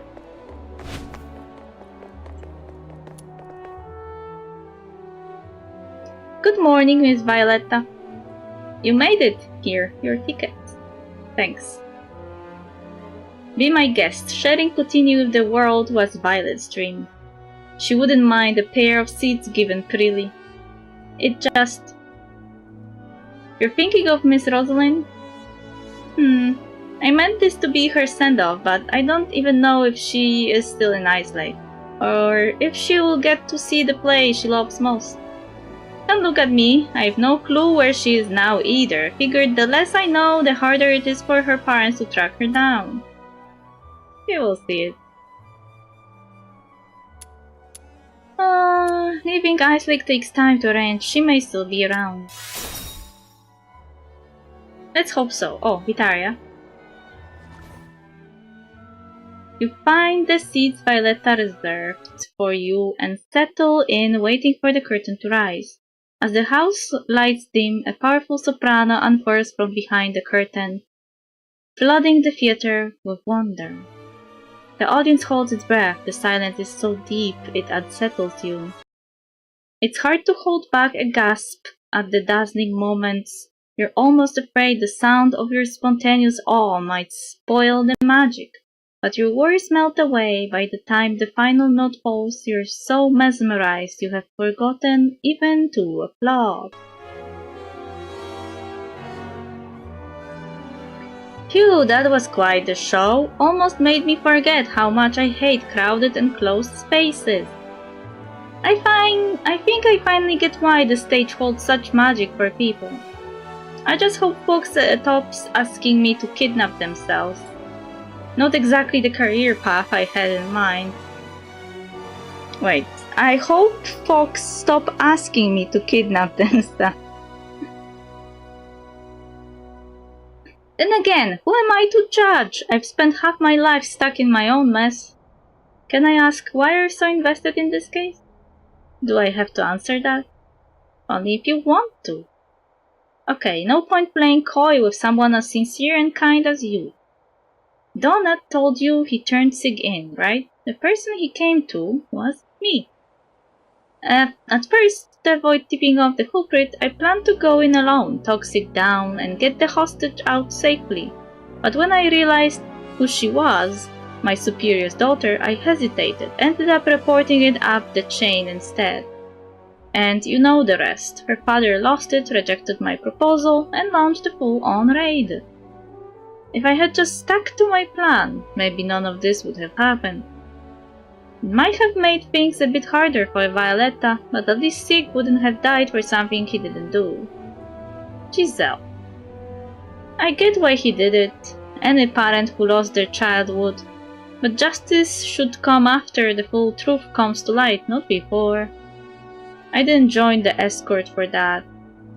Then the escort was a fool to lose someone who actually stood for justice. Was that a compliment? Anyway, what's done is done. I will see if I can reveal part of the truth without exposing Violetta, of course. But without Enola herself, there is no solid proof. The escort wouldn't reopen a case over just hearsay.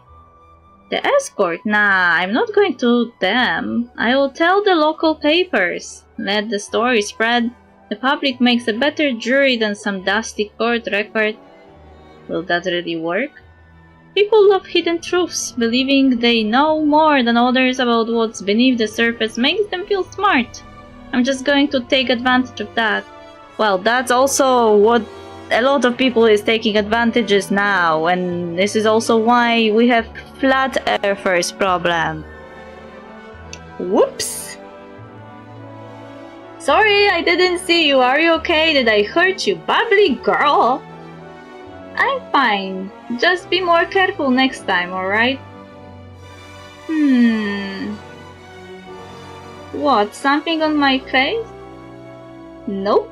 Haha, thanks for the herbs. Oh no, I'm gonna be late. Wait, what? Herbs? Wait, you dropped something! You can keep it! Seriously, kids these days, always a whirlwind. Why did she leave this? Huh? There's embroidery. Is this her name? Putini? If one day you meet a girl named Putini, I hope you'll recognize me, and I promise I will recognize you. What's so funny? If even you didn't recognize her, maybe Violetta is not the only one with 1,000 faces.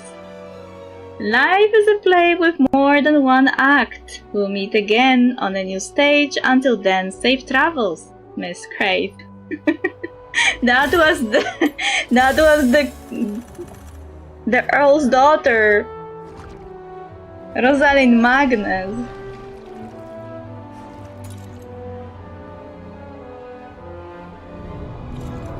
That was actually cool. I didn't actually think that doing some side quests will end with some culmination like mission or something.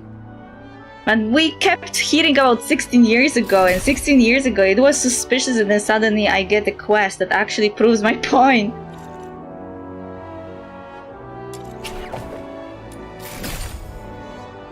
Anyway, I have to finish anyway. I didn't do any farming in the end. Well, whatever. I'll do it another time, or outside the stream maybe. Anyway, I hope you enjoyed the story though, because the story was interesting and funny. Sometimes funny, sometimes sad.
I will quickly check if there's someone to raid, and if there's no one, I will not raid them.